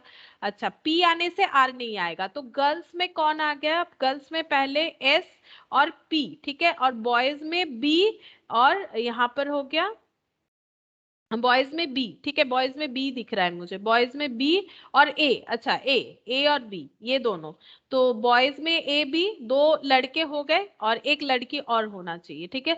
तो क्यू, क्यू जो है वो तो लड़की है। क्यू का क्राइटेरिया क्या है, D and Q can not go together. तो ठीक है, क्यू है यहाँ, डी तो है नहीं, तो मुझे लग रहा है ऑप्शन ए जो है वही सही आंसर है, ऑप्शन ए। बाकी में चेक कर लेते हैं, क्यू सही नहीं है। ADSQR, ए आने से एस आएगा, चलो क्राइटेरिया फुलफिल हो गया। P can not be put with R, R आने से P नहीं आएगा, चलो वो भी ठीक है। D and Q can not go together, but ये यहाँ पर D और Q को एक साथ दे दिया है, तो ये ऑप्शन ही गलत है, मतलब ये B जो है ये गलत है, ये हमारा ऑप्शन जो है क्राइटेरिया को सेटिस्फाई नहीं कर रहा है। फिर देखो BDSRQ, तो P can not be put with R बोला था, तो ठीक है, R तो अकेला ही है। A एंड S रहने से A रहेगा, बट A तो नहीं है यहाँ पर, तो ये वाला ऑप्शन भी नहीं होगा। नेक्स्ट देखो, CESP, CESP बोला है, तो यहाँ पर पहला बात है 5 जन है नहीं, देखो 1 2 3 4 5, 5 जन है नहीं, इस वजह से हम लोग इसको कैंसिल कर सकते हैं। इसके अलावा सी और ई एक साथ रहेंगे, चलो ठीक है। एस रहने से ए रहना चाहिए, जो कि लिखा हुआ नहीं है, वैसे भी ये होगा ही नहीं, ये तो 4 लोगों का टीम बना के यहाँ पर दिखा रहा है, जो कि गलत है। तो ऑप्शन ए जो है वो सही आंसर होगा। चलो देख लेते हैं कि ऑप्शन ए ही हमारा सही आंसर है कि नहीं। हाँ, ए, ऑप्शन ए लिखा हुआ है यहाँ पर, ठीक है। सेकंड देखो, if R B one of the member, अगर आर एक मेंबर होगी the another member of the team, बाकी टीम में क्या कौन कौन मेंबर हो सकते हैं। तो अगर आर एक मेंबर है तो रूल्स क्या है, P can not be put with R, तो पी नहीं आ सकती है, ठीक है, पी नहीं आएगा, ठीक है, चलो। अच्छा, और बाकी अगर हम लोग देखें तो यहाँ पर कौन सा सेटिस्फाई करेगा, आर के साथ। तो कहीं पर भी अगर पी है तो हम लोगों को वो ऑप्शन एलिमिनेट कर देना चाहिए, जैसे कि ऑप्शन सी, ऑप्शन ए। क्यों? क्योंकि आर के साथ पी नहीं आ सकता है, तो ये दो ऑप्शन ही गलत है। बाकी ऑप्शन ये दोनों में से कोई एक सेटिस्फाई करेगा। अच्छा, यहाँ पर ए और एस एक साथ होगा, ए एस है, यहाँ पर भी ए एस है। चलो, C and E have to be together, तो सी रहने से ई रहेगा। चलो ये ठीक है।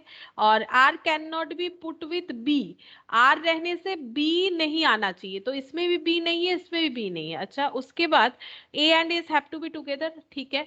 P can not be put with R, तो ये इस वजह से ये दो ऑप्शन कट कर दिया मैंने। D and Q can not go together, अच्छा डी क्यू एक साथ नहीं रह सकते, जो कि इस ऑप्शन में है, तो ऑप्शन बी नहीं होगा, ठीक है। तो ऑप्शन डी हमारा सही आंसर होगा।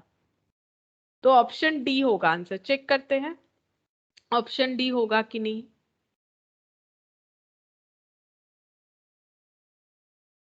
हाँ, D, satisfy all the conditions. फिर देखो question number 3, if two of the members are girls and D is one of the member of the team, तो कैसे टीम का सिलेक्शन होगा।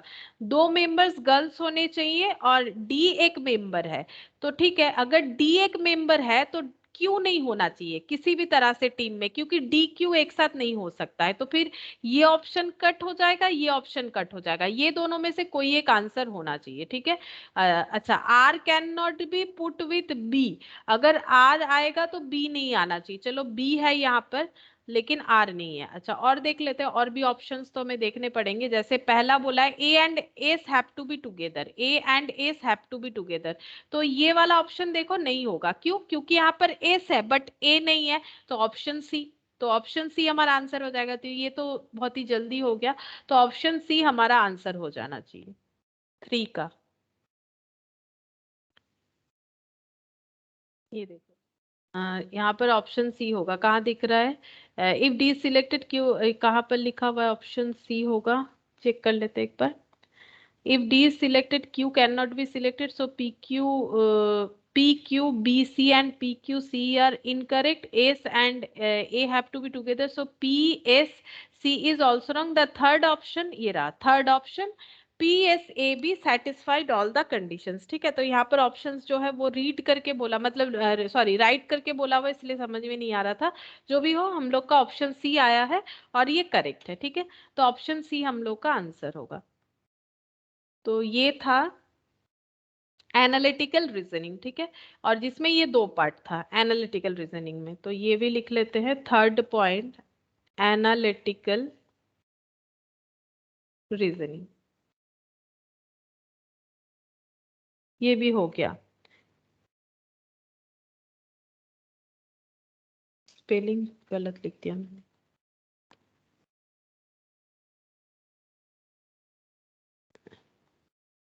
अच्छा, तो ये वाला पीडीएफ भी हम लोग क्लोज कर सकते हैं। अच्छा, फिर नेक्स्ट कौन सा है देखो। नेक्स्ट एनालॉजी का, यहाँ पर मेरे पास एक्स्ट्रा एक था, मैंने एनालॉजी ऑलरेडी तुम लोग को करवा दिया था। एक्स्ट्रा एक पॉइंट था, वो मुझे बोलना था, मतलब यहाँ पर मुझे मिला मैथ से, तो हम लोग चाहे तो कर सकते हैं, लेकिन उसके पहले हम लोग एक नया टॉपिक जो है, मतलब जो पहले हम लोगों ने नहीं किया है वो कर लेते हैं, और टाइम बचेगा तो उसको करवा देंगे, ठीक है। नहीं तो नेक्स्ट क्लास में करवा देंगे। That is logical sequence test, logical sequence test, ये भी काफी आसान है। देखो, लॉजिकली हमें सीक्वेंस वाइज जो है वो आंसर हमें बताने पड़ेंगे, लॉजिकल सीक्वेंस टेस्ट। अच्छा, यहाँ पर क्या बोला है देखो, एक सेकेंड, एक मिनट, लॉजिकल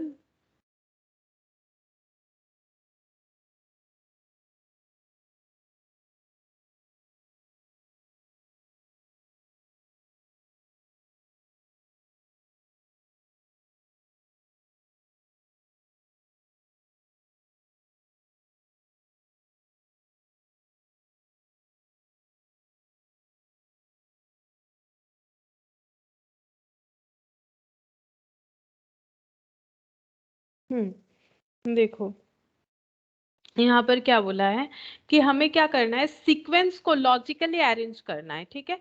ये भी देखो जस्ट अपने नॉलेज का ही बात है। जैसे देखो arrange the following words in meaningful order, तो डेथ, मैरिज, एजुकेशन, बर्थ और फ्यूनरल दिया हुआ है। तो किसी भी एक इंसान का, सेकंड क्या हो जा रहा है, किसी भी एक इंसान ह्यूमन बीइंग के लिए क्या पहले होगा और क्या एंड में होगा, तो हमें लॉजिकली इसे अरेंज करना है। तो सबसे पहले किसी का क्या हो जाएगा, ऑब्वियसली किसी का बर्थ होना चाहिए, यानी पॉइंट नंबर 4, ठीक है। फिर उसके बाद उसका क्या होगा, एडुकेशन 3, ठीक है। फिर उसके बाद शादी हो सकता है, ठीक है। उसके बाद ही डेथ, और उसके बाद फ्यूनरल, ठीक है। ये एक पॉइंट हो सकता है। अब हम लोग ऐसे भी देख सकते हैं कि हम लोग फ्यूनरल फिर डेथ ऐसे बैक में भी जा सकते हैं, हमें ऑप्शन ढूंढना पड़ेगा कैसा ऑप्शन है। तो लॉजिकली तो यही लगता है, पहले इंसान पैदा होगा फिर तो उसका डेथ होगा। तो 43215 ये होना चाहिए, 43215, जो कि ऑप्शन सी है, ठीक है। 43215 ऑप्शन सी है, तो ऑप्शन सी हमारा आंसर होगा। देखो देख लेते हैं, 43215 ऑप्शन सी। तो ये होता है लॉजिकल सीक्वेंस टेस्ट, हमें लॉजिक के साथ चलना पड़ेगा। पर यहाँ पर आंसर नहीं दिया हुआ है, बट वही आंसर होगा, ठीक है, ऑप्शन सी। यहाँ पर आंसर जो है ये,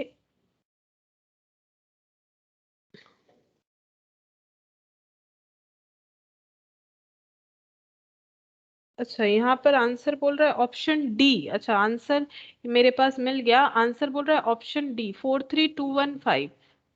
मैंने क्या गलत बोला, मैंने भी पहले बोला बर्थ, फिर एडुकेशन, ठीक है, फिर उसके बाद मैरिज, फिर उसके बाद डेथ, फिर उसके बाद फ्यूनरल। अच्छा 43215 था यहाँ पर, ठीक है, तो ऑप्शन डी होगा। अच्छा ये लेकिन देखने में बहुत गड़बड़ हो जाता है, ठीक है, जैसे कि मेरे से अभी हुआ, तो इसे सही से देखना पड़ेगा। तो ये हो गया डी। तो बोला मैंने सही, लेकिन यहाँ पर ऑप्शंस जो है ना वो मतलब एक जैसे लग रहा है, तो ये ऑप्शन डी आंसर होगा, ठीक है। अच्छा फिर नेक्स्ट देखो, यहाँ पर लॉजिकल सीक्वेंस क्या हो जाएगा, grass, curd, milk, cow, butter, ठीक है।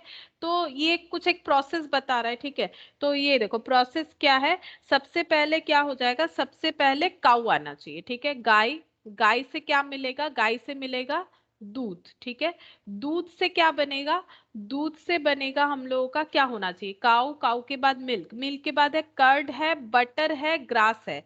अच्छा नहीं, पहले काउ को क्या करना पड़ेगा, काउ जो है वो ग्रास खाएगा तभी ना दूध देगा, ठीक है। तो काउ, गाय को पहले खिलाना पड़ेगा, तो ये जो काउ है यहाँ पर लिखेंगे, उसके बाद ग्रास, ठीक है, सेकेंड। तो काउ, ग्रास, फिर मिल्क मिल जाएगा, ठीक है। फिर हमें मिल्क मिलेगा प्रोसेस के हिसाब से, और मिल्क से हम लोग क्या बना सकते हैं, कर्ड, ठीक है, कर्ड बना सकते हैं। कर्ड के बाद क्या हो जाएगा, फिफ्थ नंबर पे बटर, कर्ड से जो है मक्खन यानी बटर बनता है। दही से बटर यानी मक्खन बनता है। दही के जो मलाई होता है उसको रख के बटर बन जाता है, उसको अगर हम लोग प्रोसेस करते हैं तो उससे बटर मिल जाएगा। तो ये प्रोसेस हो गया। तो पहले फोर ऑप्शन, पहले फोर आएगा, तो फोर वाला एक ही है, देखो इस तरह से भी कर सकते हो। पहले काउ आएगा, ये कंफर्म है, अगर पहले काउ आएगा तो ऑप्शन सी होगा, ठीक है। अब चेक कर लो, फोर, फोर के बाद ये वन, वन, वन के बाद थ्री, थ्री के बाद टू, टू के बाद ये फाइव, हाँ बिल्कुल उसी तरह से ही है। तो ये हो गया ऑप्शन सी इसका आंसर। अच्छा नेक्स्ट देखते हैं।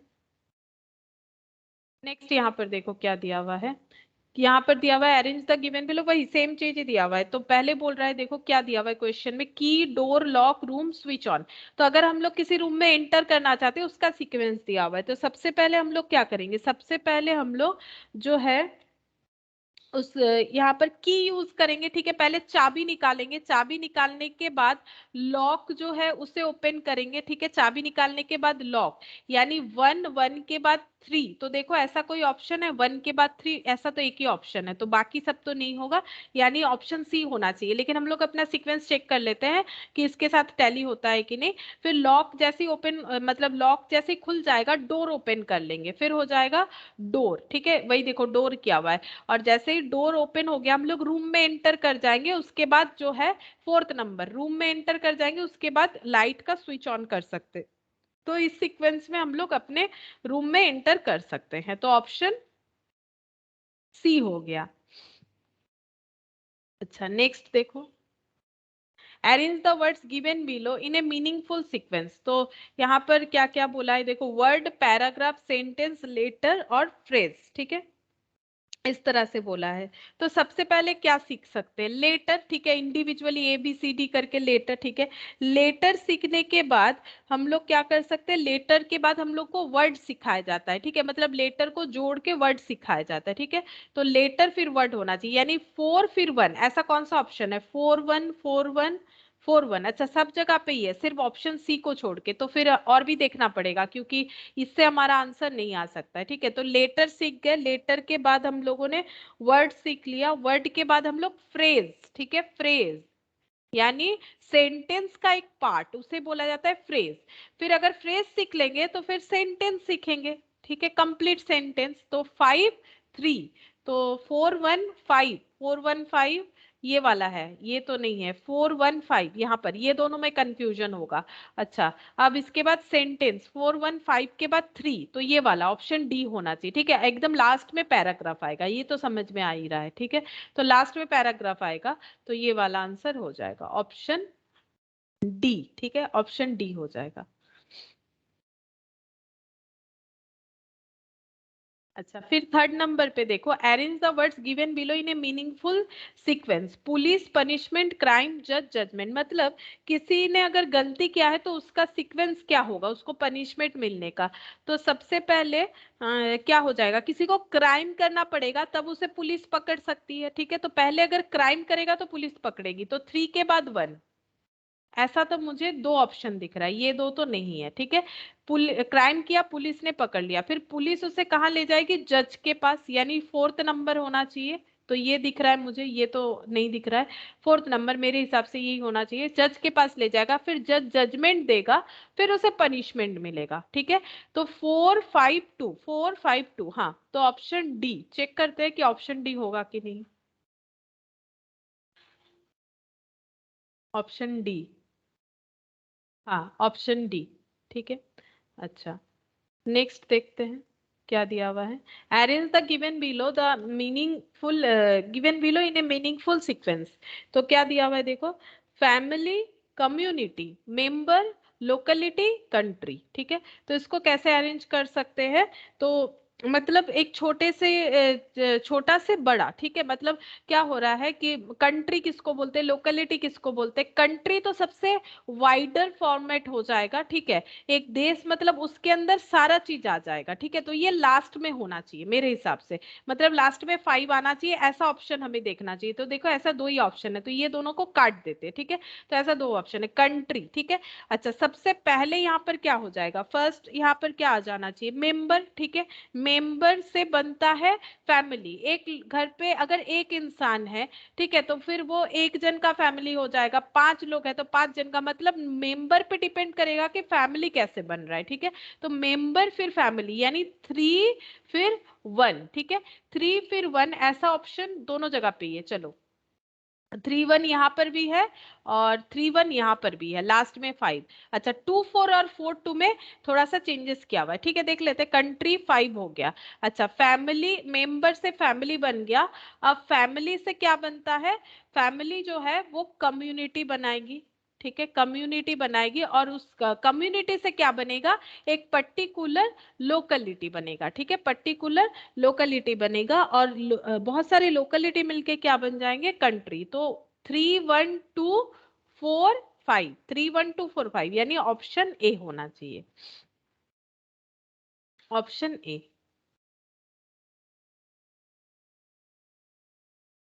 अच्छा, ये ऑप्शन ए होगा, चेक कर लेते हैं, फोर्थ नंबर, हाँ ऑप्शन ए। अच्छा, उसके बाद फिफ्थ नंबर देखो, फिफ्थ नंबर में क्या बोला है, poverty, population, death, unemployment, disease. तो ये एक प्रोसेस बोल रहा है कि ये जो पॉवर्टी वगैरह हो रहा है, पॉपुलेशन इतना है तो लोग अनएम्प्लॉयड हो रहे हैं, डेथ, डिजीज हो रहा है लोगों को क्योंकि लोगों के पास खाने को नहीं है, गरीबी है। तो इसका एक सीक्वेंस बनना चाहिए। तो डेथ मुझे लगता है सबसे लास्ट ऑप्शन हो जाएगा कि इंसान को बिना काम नहीं मिल रहा है, खाने को नहीं मिल रहा है, तो लोगों का डेथ हो जा रहा है, ठीक है। तो थर्ड नंबर पे डेथ होना चाहिए, मतलब लास्ट पे डेथ, सॉरी, लास्ट पे डेथ होना चाहिए, यानी लास्ट में 3 होगा, वही हमारा आंसर होना चाहिए। वैसे तो मुझे एक ही ऑप्शन दिख रहा है, दैट इज ऑप्शन सी। चलो चेक कर लेते हैं, डेथ। तो डेथ हो गया थर्ड, और यहाँ पर इसके आगे डिजीज, तो डिजीज की वजह से डेथ होगा, ठीक है, डिजीज की वजह से डेथ होगा, ये देखो टैली हो रहा है, ठीक है। अब डिजीज क्यों होता है? लोगों को खाने को नहीं मिल रहा है, ठीक है, उनका जो मतलब न्यूट्रिशंस वगैरह है वो सही से नहीं हो रहा है पॉवर्टी के वजह से, ठीक है, तो ये वन हो गया। अच्छा, और अनएम्प्लॉयमेंट है, तभी लोगों को गरीबी देखने को मिल रहा है, ठीक है, काम नहीं है, अनएम्प्लॉयमेंट, ठीक है, अनएम्प्लॉयमेंट और पॉपुलेशन, क्योंकि पॉपुलेशन इतना ज्यादा है तो सबको काम नहीं मिल पा रहा है, तो ऑप्शन सी आंसर होना चाहिए। चलो देखते हैं ऑप्शन सी आंसर होगा कि नहीं। तो ये हो गया फिफ्थ नंबर का, हाँ, ही होगा। अच्छा, यहाँ पर इतना ही था, और एक हमें आंसर और एक ऐसा लॉजिकल सीक्वेंस टेस्ट का क्वेश्चन मिल जाएगा मिडिल में यहाँ, ठीक है, यहाँ पर दिया हुआ है, ये देखो ये वाला, ठीक है, ये एक मिल जाएगा।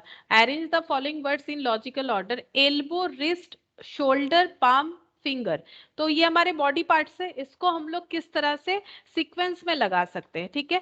तो एल्बो मतलब कोनी हो गया, ठीक है, रिस्ट मतलब कलाई हो गया, शोल्डर मतलब कंधे का जगह हो गया, पाम मतलब हाथ का जो हथेली होता है वो हो गया, फिंगर यानी अंगुली, ठीक है। तो अब हम लोग को देखना पड़ेगा कैसे हम लोग कर सकते हैं। तो या तो हम लोग फिंगर से लेके शोल्डर तक पहुंच सकते हैं, या फिर शोल्डर से लेके फिंगर तक जा सकते हैं। तो अगर फिंगर से पहुंचेंगे तो 5 हमारा स्टार्टिंग होना चाहिए, और अगर हम लोग जो शोल्डर से पहुंचेंगे तो 3 स्टार्टिंग होना चाहिए। हम लोग ऑप्शन देख लेते हैं, क्या 5 से ऑप्शन स्टार्ट है या 3 से ऑप्शन स्टार्ट है। तो 3 से भी ऑप्शन स्टार्ट है 2, और 5 से एक ही स्टार्ट है। ए वाला तो मुझे नहीं लगता है होगा। तो या तो हम लोगों को फिंगर से लेके शोल्डर तक पहुंचना है, या शोल्डर से लेके हमें जो है फिंगर तक पहुंचना है। अगर हम लोग शोल्डर से पहुंचते हैं तो पहले शोल्डर आ जाएगा, ठीक है, शोल्डर के बाद आ जाएगा एल्बो यानी 1, ठीक है, एल्बो के बाद आ जाएगा हमारा रिस्ट यानी 2, ठीक है, रिस्ट के बाद आ जाएगा पम यानी 4, और लास्ट में हो जाएगा 5। तो 3 1 2 4 5, अगर ऐसा कोई ऑप्शन है तो हम लोग लिख सकते 3 1 2 4 5, नहीं ऐसा नहीं है, 3 4 5 है, 3 1 2 4 5 नहीं है, तो ये भी गलत है, तो नहीं होगा। इसका मतलब इसका रिवर्स मोड होना चाहिए, यानी 5 4 2 1 3, 5 4 2 1 3, यानी ऑप्शन बी जो है वो सही आंसर है। तो कभी भी अगर ऐसा कंफ्यूजन लगे तो हम लोग अपने हिसाब से देख के फिर उसको ऑप्शन के साथ चेक करके देख सकते हैं कि ऑप्शन में इन्होंने क्या दिया है, ठीक है, तो ऑप्शन में इन्होंने क्या दिया है वो देखने से ही हमें समझ में आ जाएगा। अच्छा, यहाँ पर कुछ एनालॉजी है जो कि ऑलरेडी हम लोगों ने एनालॉजी किया हुआ है, लेकिन कुछ क्वेश्चंस मिला है, तो यहाँ से देख सकते हैं। जैसे देखो यहाँ पर बोला है मेजरमेंट एंड इंस्ट्रूमेंट, तो यहाँ पर बोल रहा है when we say temperature we immediately think of thermometer, when it comes to blood pressure we think BP measuring machine, ठीक है। तो ये बोल रहा है कि अगर थर्मोमीटर का बात हो रहा है तो ऑब्वियसली बॉडी टेम्परेचर को मेजर करने का बात होगा, उसको हम लोग बोलते हैं मेजरमेंट, ठीक है। और इंस्ट्रूमेंट मतलब जिससे मान लो बीपी वगैरह चेक करते हैं तो उसके लिए जो चाहिए होता है उसे हम लोग बोलते हैं इंस्ट्रूमेंट। क्वांटिटी एंड यूनिट, जैसे देखो क्वांटिटी एंड यूनिट, इसमें फर्क क्या है? If mass is to be measured we say kilogram, अगर मास में मेजर करना है तो हम लोग किलोग्राम बोलते हैं, ठीक है। अगर टाइम को मेजर करना है तो हम लोग क्या बोलते हैं? मिनट, सेकेंड, आवर्स, ये सब बोलते हैं, ठीक है। तो ये सब हम लोगों ने एनालॉजी में ऑलरेडी किया है, बट ऐसा क्वेश्चन मतलब ये सेम चीज नहीं किया है, तो मैट में है इसलिए हम करवा रहे हैं। तो मैन अगर बहुत सारे लोग अगर एक साथ रहते हैं तो उसे हम लोग बोलते हैं क्राउड, और बहुत सारे सिंगर अगर एक जगह पे रह के गाना वाना गा रहे हैं तो उसे हम लोग बोलते हैं कोरस, ठीक है। मेल एंड फीमेल, ये देखो we have a logical flow as gentleman, lady और लेडी और सन, डॉटर, एटसेट्रा। मतलब देखो जेंटलमैन बोलेंगे मेल के केस में, ठीक है, फीमेल के केस में हम लोग लेडी बोलेंगे, मेल के केस में अगर सन बोलते हैं तो फीमेल के केस में डॉटर बोलेंगे। वर्कर एंड वर्किंग प्लेस, ठीक है, तो डॉक्टर जहां काम करते हैं दैट इज हॉस्पिटल और क्लिनिक, और मैनेजर जहां काम करते हैं उसे बैंक बोलते हैं, टीचर जो है वो स्कूल या कॉलेज में काम करते हैं, ठीक है। प्रोडक्ट एंड रॉ मटेरियल, तो प्रोडक्ट क्या है? बुक, पेपर, ठीक है, मतलब पेपर से बुक बनता है, अगर ऐसा लिखा हुआ है मतलब इस तरह से समझना है ना हमें, प्रोडक्ट उसके बाद रॉ मटेरियल, तो बुक जो है वो प्रोडक्ट है, पेपर जो है वो रॉ मटेरियल है, ज्वेलरी जो है वो प्रोडक्ट है, गोल्ड जो है उसका रॉ मटेरियल है, शू जो है वो प्रोडक्ट है, लेदर जो है उसका रॉ मटेरियल है, ठीक है। तो उसी तरह से यहाँ पर देखो मुंबई, महाराष्ट्र, अहमदाबाद, ठीक है। तो मुंबई जो है, मुंबई जो है, ठीक है, ये कैपिटल है, ठीक है, महाराष्ट्र का। उसी तरह से अहमदाबाद जो है वो गुजरात का कैपिटल है। ठीक है, तो ये एनालॉजी हमें चेक करके देखना चाहिए कि कौन सा आंसर इसके साथ मैच हो रहा है, मतलब लिंक्ड वाइज देखना चाहिए। पहले दिया हुआ है मुंबई, ठीक है, और उसके बाद दिया हुआ महाराष्ट्र, तो ये नाम है स्टेट का, ठीक है, और ये नाम जो है सॉरी ये नाम है स्टेट का महाराष्ट्र, और ये नाम जो है ये कैपिटल का है। तो पहले कैपिटल देन स्टेट, तो इसीलिए अहमदाबाद, आफ्टर दैट गुजरात। ठीक है, अच्छा ये हो गया। नेक्स्ट देखो, डॉक्टर नर्स फॉलोअर क्या होगा? डॉक्टर के साथ जो रहते हैं उन्हें नर्स बोलते हैं, फॉलोअर के साथ जो रहते हैं उन्हें वर्कर, एम्प्लॉयर, लीडर, यूनियन। ठीक है, क्या बोला जाएगा? तो ये देखो, फॉलोअर जो होगा उनको हम लोग बोलेंगे लीडर। ठीक है, ये देखो यहाँ पर हो जाएगा leader. Here the correct answer is C, leader, as the nurse follows the instruction of the doctor. Nurse जो है वो डॉक्टर का इंस्ट्रक्शन फॉलो करती है। ठीक है, and the followers follows the instruction of the leader, और जो फॉलोअर्स है वो लीडर के इंस्ट्रक्शन को फॉलो करते हैं। ठीक है, अच्छा नेक्स्ट देखो क्या दिया हुआ है, मून, सैटेलाइट और अर्थ क्या हो जाएगा? तो मून जो है वो तो एक सैटेलाइट है, और अर्थ जो है वो क्या है? वो एक प्लैनेट है, মানে একটা গ্রহ একটা উপগ্রহ। ঠিক আছে, तो मून जो है वो सैटेलाइट है, अर्थ जो है वो प्लैनेट है। क्लॉक जो है वो टाइम बताता है, थर्मोमीटर हमें टेम्परेचर बताता है। ठीक है, तो ऑप्शन ए हो जाएगा। ये सब तो हमें बिल्कुल पता है, बहुत ही आसान आसान सा चीज है। फिफ्थ नंबर पे साउंड मफिल्ड। ठीक है, गाना मतलब आवाज जो है वो अगर धीरे धीरे धुंधला जाता है उसे हम लोग बोलते हैं मफिल्ड। ठीक है, साउंड मफिल्ड मतलब आवाज जो है वो धीरे धीरे धुंधला गया, तो इसके साथ मिलता जुलता क्या हो जाएगा? ठीक है, इसके साथ मिलता जुलता हो जाएगा moisture, humid, colour faded, despair, anger, odour, pungent. तो इसमें हो जाएगा ये वाला कलर फेडेड। कलर जो है वो धीरे धीरे फेड हो जाता है। ठीक है, ऐसे आवाज धीरे धीरे कहीं पर खो गया तो कलर, साउंड मफिल्ड बोल सकते हैं। उसी तरह से कलर जो है वो फेड हो गया तो कलर फेडेड। ठीक है, तो ये सब नहीं होगा। डिसअपियर मतलब गायब हो जाना, उसके साथ एंगर दिया हुआ है तो कोई लिंक नहीं बनता है। ठीक है, तो ओडर का मतलब स्मेल होता है, पंजेंट का मतलब भी स्मेल ही होता है। ठीक है, तो ये भी नहीं होगा, ये सिमिलर काइंड ऑफ है। और मॉइस्चर, ह्यूमिड, ये वाला भी नहीं होगा। ठीक है, ये प्रोसेस है ग्रेजुअली डिसअपियर होने का। कलर जो अगर ग्रेजुअली चला जाता है तो हम लोग बोलते हैं फेड हो गया। ठीक है, तो नॉलेज, इग्नोरेंस। ठीक है, तो नॉलेज का अगर इग्नोरेंस हो जाएगा तो यहाँ पर मतलब देखो, अगर ज्ञान है तो हम लोगों में इग्नोरेंस नहीं आएगा, मतलब ऑपोजिट है नॉलेज इग्नोरेंस। तो क्योर हेल्थ ये तो नहीं होगा। कंसील हाइड ये तो एक ही बात है, कंसील करना मतलब छुपाना, हाइड करना मतलब छुपाना। ब्रीथ, सफोकेशन, ये ऑपोजिट दिख रहा है। ठीक है, क्योंकि ये क्या है, ये ऑपोजिट है। कंस्ट्रक्शन वर्क ये भी नहीं होगा। ठीक है, ये तो कोई मैचिंग ही नहीं हो रहा है। तो ब्रीथ एंड सफोकेशन। ठीक है, तो उल्टा हो गया यहाँ पर, जैसे ऑपोजिट दिया हुआ था ये इसीलिए इसका क्या हो जाएगा, उल्टा हो जाएगा। तो नॉलेज का उल्टा इग्नोरेंस, तो इसका मतलब यहाँ पर हमें ऐसा पेयर ढूंढना पड़ेगा जो ऑपोजिट बता रहा है एक दूसरे का, यानी ब्रीथ एंड सफोकेशन। ठीक है, सेवेंथ नंबर वाला तो हम लोगों ने कर लिया जो कि लॉजिकल सीक्वेंस टेस्ट था। नाइन्थ नंबर वाला देखो क्या बोल रहा है, choose the relationship between the given words. Bird eagle, America, wolf क्या हो जाएगा? ठीक है, तो ये बार्ड ईगल जो है ये अमेरिका का जो है ये नेशनल एनिमल है। ठीक है, नेशनल बर्ड है अमेरिका का। ठीक है, तो उसी तरह से उल्फ कौन से कंट्री का नेशनल एनिमल है वो मुझे भी नहीं पता, यहाँ से देख लेते चलो। इटली जो है इसका नेशनल एनिमल है, तो ये चाहो तो इस पे गूगल पे सर्च करके भी देख सकते हो। तो यहाँ तो आंसर में लिखा हुआ है bird animal, sorry, Italy as the bird eagle is national bird of America and wolf is national animal of Italy. ठीक है, तो ये चेक करके देख सकते हो, वैसे यहाँ पर सही लिखा हुआ है। ठीक है, मैंने चेक किया हुआ है, मुझे भी नहीं पता था। ठीक है, अच्छा अपॉइंटमेंट एबिलिटी, और यहाँ पर क्या हो जाएगा? ये देखो, अगर किसी का एबिलिटी होगा, अगर किसी का एबिलिटी है तो उसे हम लोग अपॉइंटमेंट देंगे, मतलब जो फर्स्ट लिखा हुआ है वो सेकंड का रिजल्ट है। तो ट्रांसफर, पनिशमेंट नहीं, ऐसा तो कुछ नहीं दिख रहा है। बिजनेस, मनी, प्रमोशन, मेरिट, हाँ ये होगा। ये देखो, पैसा मतलब पैसा आएगा बिजनेस से, वो अलग बात है। यहाँ पर लिंक कैसा बना हुआ है, अगर किसी का मतलब किसी के पास अगर एबिलिटी है तो उसे अपॉइंटमेंट मिलेगा, मतलब अगर ये सोर्स है तो ये रिजल्ट दिखेगा। तो यहाँ पर रिजल्ट, यहाँ पर सोर्स, तो ये देखो प्रमोशन मिल जाएगा अगर किसी के पास मेरिट है तो ये इस तरह से लिंक्ड हो जाएगा। तो ये आंसर हो जाएगा ऑप्शन सी। 10th का, ठीक है। 11 वाला हम लोगों ने ऑलरेडी किया हुआ था, जब एनालॉजी हम लोगों ने किया था। पल्प पेपर मैंने सारा दिखाया था, यहाँ पर हो हैम्प क्या होता है, रोप क्या होता है, ठीक है। तो इसका आंसर देखो ऑप्शन डी होगा। क्यों? यहाँ पर पल्प से क्या बनता है, पेपर, ठीक है। तो यहाँ पर ये जो है पल्प जो है ये रॉ मेटेरियल है, ठीक है, और पेपर जो है वो फिनिश गुड्स है। ऐसा पेयर अगर देखोगे तो यहाँ दिया हुआ है थ्रेड नीडल, नहीं, ये रॉ मेटेरियल फिनिश गुड्स का तो कोई लिंक नहीं है, ठीक है। रोप और हैम्प जो है इसमें थोड़ा सा गलत है। हैम्प जो है वो रॉ मेटेरियल है, रोप जो है वो फिनिश गुड्स है। अगर ये ऑपोजिट दिया हुआ रहता तो ये आंसर हो सकता था, लेकिन ये आंसर नहीं होगा, ये भी नहीं होगा। रेयन और सेलुलोज ये भी रॉ मेटेरियल फिनिश गुड्स नहीं है, ठीक है। यानी यार्न और फैब्रिक, तो यार्न से जो है फैब्रिक बनता है, इसीलिए यार्न मतलब कलरफुल जो धागा होता है वो सब, ठीक है, तो उससे फैब्रिक बनता है।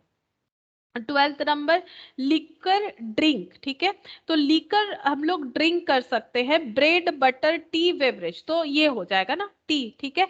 टी हम लोग क्या बोलते हैं, मतलब इसको हम लोग ये बोल सकते हैं ना बेवरेज, माने जेटाके बोले पानी हो, तो ये हम लोग टी का क्या हो जाएगा, बेवरेज हो जाएगा, ठीक है। तो ये सब नहीं होगा। वाटर सिप बोला है, ठीक है, जो पानी जो है वो सिप बोला है। यहाँ पर एक्चुअली क्यों बी वाला ही होगा, क्योंकि ये क्लासिफिकेशन समझा रहा है, ठीक है। अगर कभी भी ऑनलाइन में ग्रोसरी वगैरह ऑर्डर करोगे तो देख सकते हो कि बेवरेज के अंदर ही टी कॉफी ये सब आता है, तो क्लासिफिकेशन क्या है, ठीक है। तो ब्रेड और बटर ये तो दोनों अलग अलग आइटम है, ये एक जगह पे क्लासिफाइड नहीं हो रहा है।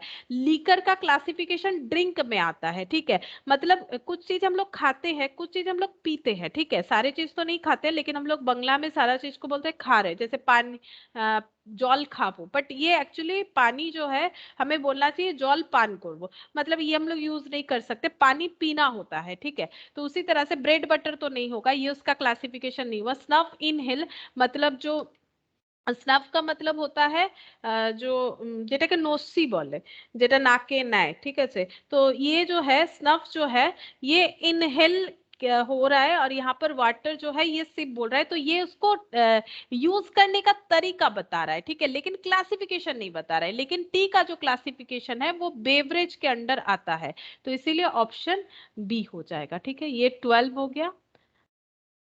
30, completing the given series, which number would replace the question mark in the series, ये एक्चुअली सीरीज का क्वेश्चन है, ठीक है। तो ये हम लोग जब सीरीज करेंगे तभी देखेंगे, ठीक है, ये अभी नहीं देखते हैं। अच्छा, यहाँ पर देखो नेक्स्ट कौन सा आएगा, ये भी सीरीज का ही क्वेश्चन है, तो इसको छोड़ो, ये सीरीज का क्वेश्चन है, जब हम लोग सीरीज देखेंगे सीक्वेंस एंड सीरीज तब हो जाएगा। बस इतना ही था, और तो कुछ नहीं था। एनालॉजी मैंने एक्स्ट्रा थोड़ा करवा दिया, ये क्वेश्चंस भी मुझे मिल गया था इसीलिए। बाकी टॉपिक जो है हम लोगों ने किया, ये 4 टॉपिक मेनली हम लोगों ने किया। और 5th में लिख देते हैं एनालॉजी का रिमेनिंग, ठीक है, जो बचा हुआ था।